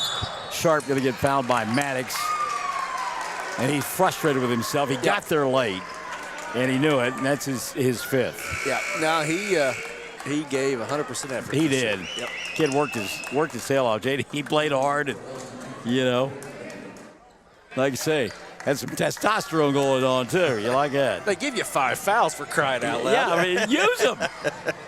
You can't take them home with you. Colby Sharp at the free throw line. Colby, first one good. He'll get one more. Of course, the first teamers are loving this on the bench. They're having a great time as well. Because those kids, I mean, they work as hard as anybody in practice. Second one on the way. Sharp, man, it won't rattle in, and the rebound going to be collected by Cordell. Danny Corbin says, Steph Curry land. No. Put back Reimer. That won't go. Ball kept alive by Wood. He'll kick it out to Mendendorf. Aiden, little teardrop shot. That won't fall. Ball still loose on the floor. And finally, Colby Sharp will get it from Mangum. Giddens cherry picking in the front court. They get him the ball. He'll go left-handed inside to Rogers. And the ball slapped out of bounds by Harley Taylor.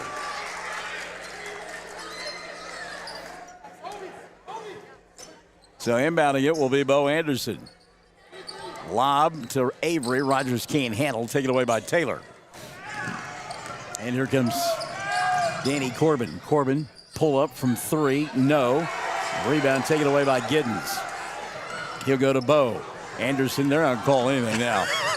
Bo, dribble drive. Scoop shot won't go. Dreyer will put it up. That won't fall. Got his own rebound. Goes to Anderson. Bo to Giddens. His time expires. No. And the ball game comes to an end. 43-20, your final score. The victory for Mangum tonight. And the Tigers have gotten above 500 at 9-8. 43-20, your final. We're back with the totals after this on Classic Hits 97.7.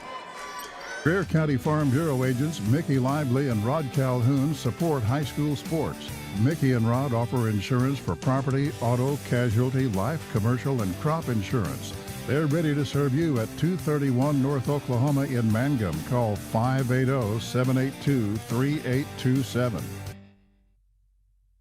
Hi, Mangum Tiger fans. This is Jill Grauman with RE/MAX Property Place. If you need to buy or sell a property or a home in Mangum or anywhere in Greer County, just call me at 580-706-0259. You'll see lots of my signs around town because I get the results for my clients. I say, go Mangum Tigers. Jill Grauman, RE/MAX Property Place. Always here, always helping. Everyone wants to be on a winning team. That's why Great Plains Bank is a proud supporter of the Tigers. No matter what life may throw at you, Great Plains Bank has the play drawn up, and we're ready to go into overtime to win your business. What makes Great Plains Bank different is that we will make the extra push to get you to the goal line. When it comes to your family's finances, every play counts. So pick a teammate you can trust. We want you on our team because with customers like you, we are greater together. Great Plains Bank. Member FDIC and equal housing lender. 43-20, your final score. Mangum wins it tonight over the Cordell Blue Devils to improve to 9-8 on the year. They got 13 in the victory from Colton Earls, 10 for Ian Martinez, 8 on the night for Nathan Augustine, 4 for O.T. Tellis, 3 for Daniel Bernal, 2 on the night for Avery Rogers and for Aiden Warner, and Colby Sharp with 1. Mangum from the foul line. They were 11 of 15 on the evening. Meantime, for this group from Cordell, they got 8 from J.D. Maddox, 7 from Danny Corbin, 3 on the night for Thomas Reimer, and Aiden Mendendorf with 2. Just 2 of 9 from the foul line was Cordell. So it's a doubleheader sweep tonight for Mangum on the Fox Radio Network. The girls of Mangum winning 44-32 despite being down at one point in that first quarter 10-0, and it was 10-2 at the end of the first period of play. They win it 44-32, 17 in the win for Alyssa Dreyer and 11 for Holly Lehman Webb. In the loss, Brennan Ball had 8 and 7 for Kinsey Gray. So Cordell back in action tomorrow night. They will be at home entertaining Snyder. Dudley will have the call for you. Girls at 6:30. Followed by the boys, and that'll be on, of course, 107 The Zone and also on the Facebook page and the YouTube channel as well. Meantime, we'll be at Navajo tomorrow night for Mangum on Classic Hits 97.7 as the Lady Tigers and Tigers battle Navajo. 6:30 for the girls, and the boys will follow that on 97.7, the Facebook page as well. So for Chad Fox, I'm Michael Barnes. Thanks for joining us tonight, and it's been a great night from Cordell. Stay safe out there, and we'll talk to you tomorrow night on the Fox Radio Network.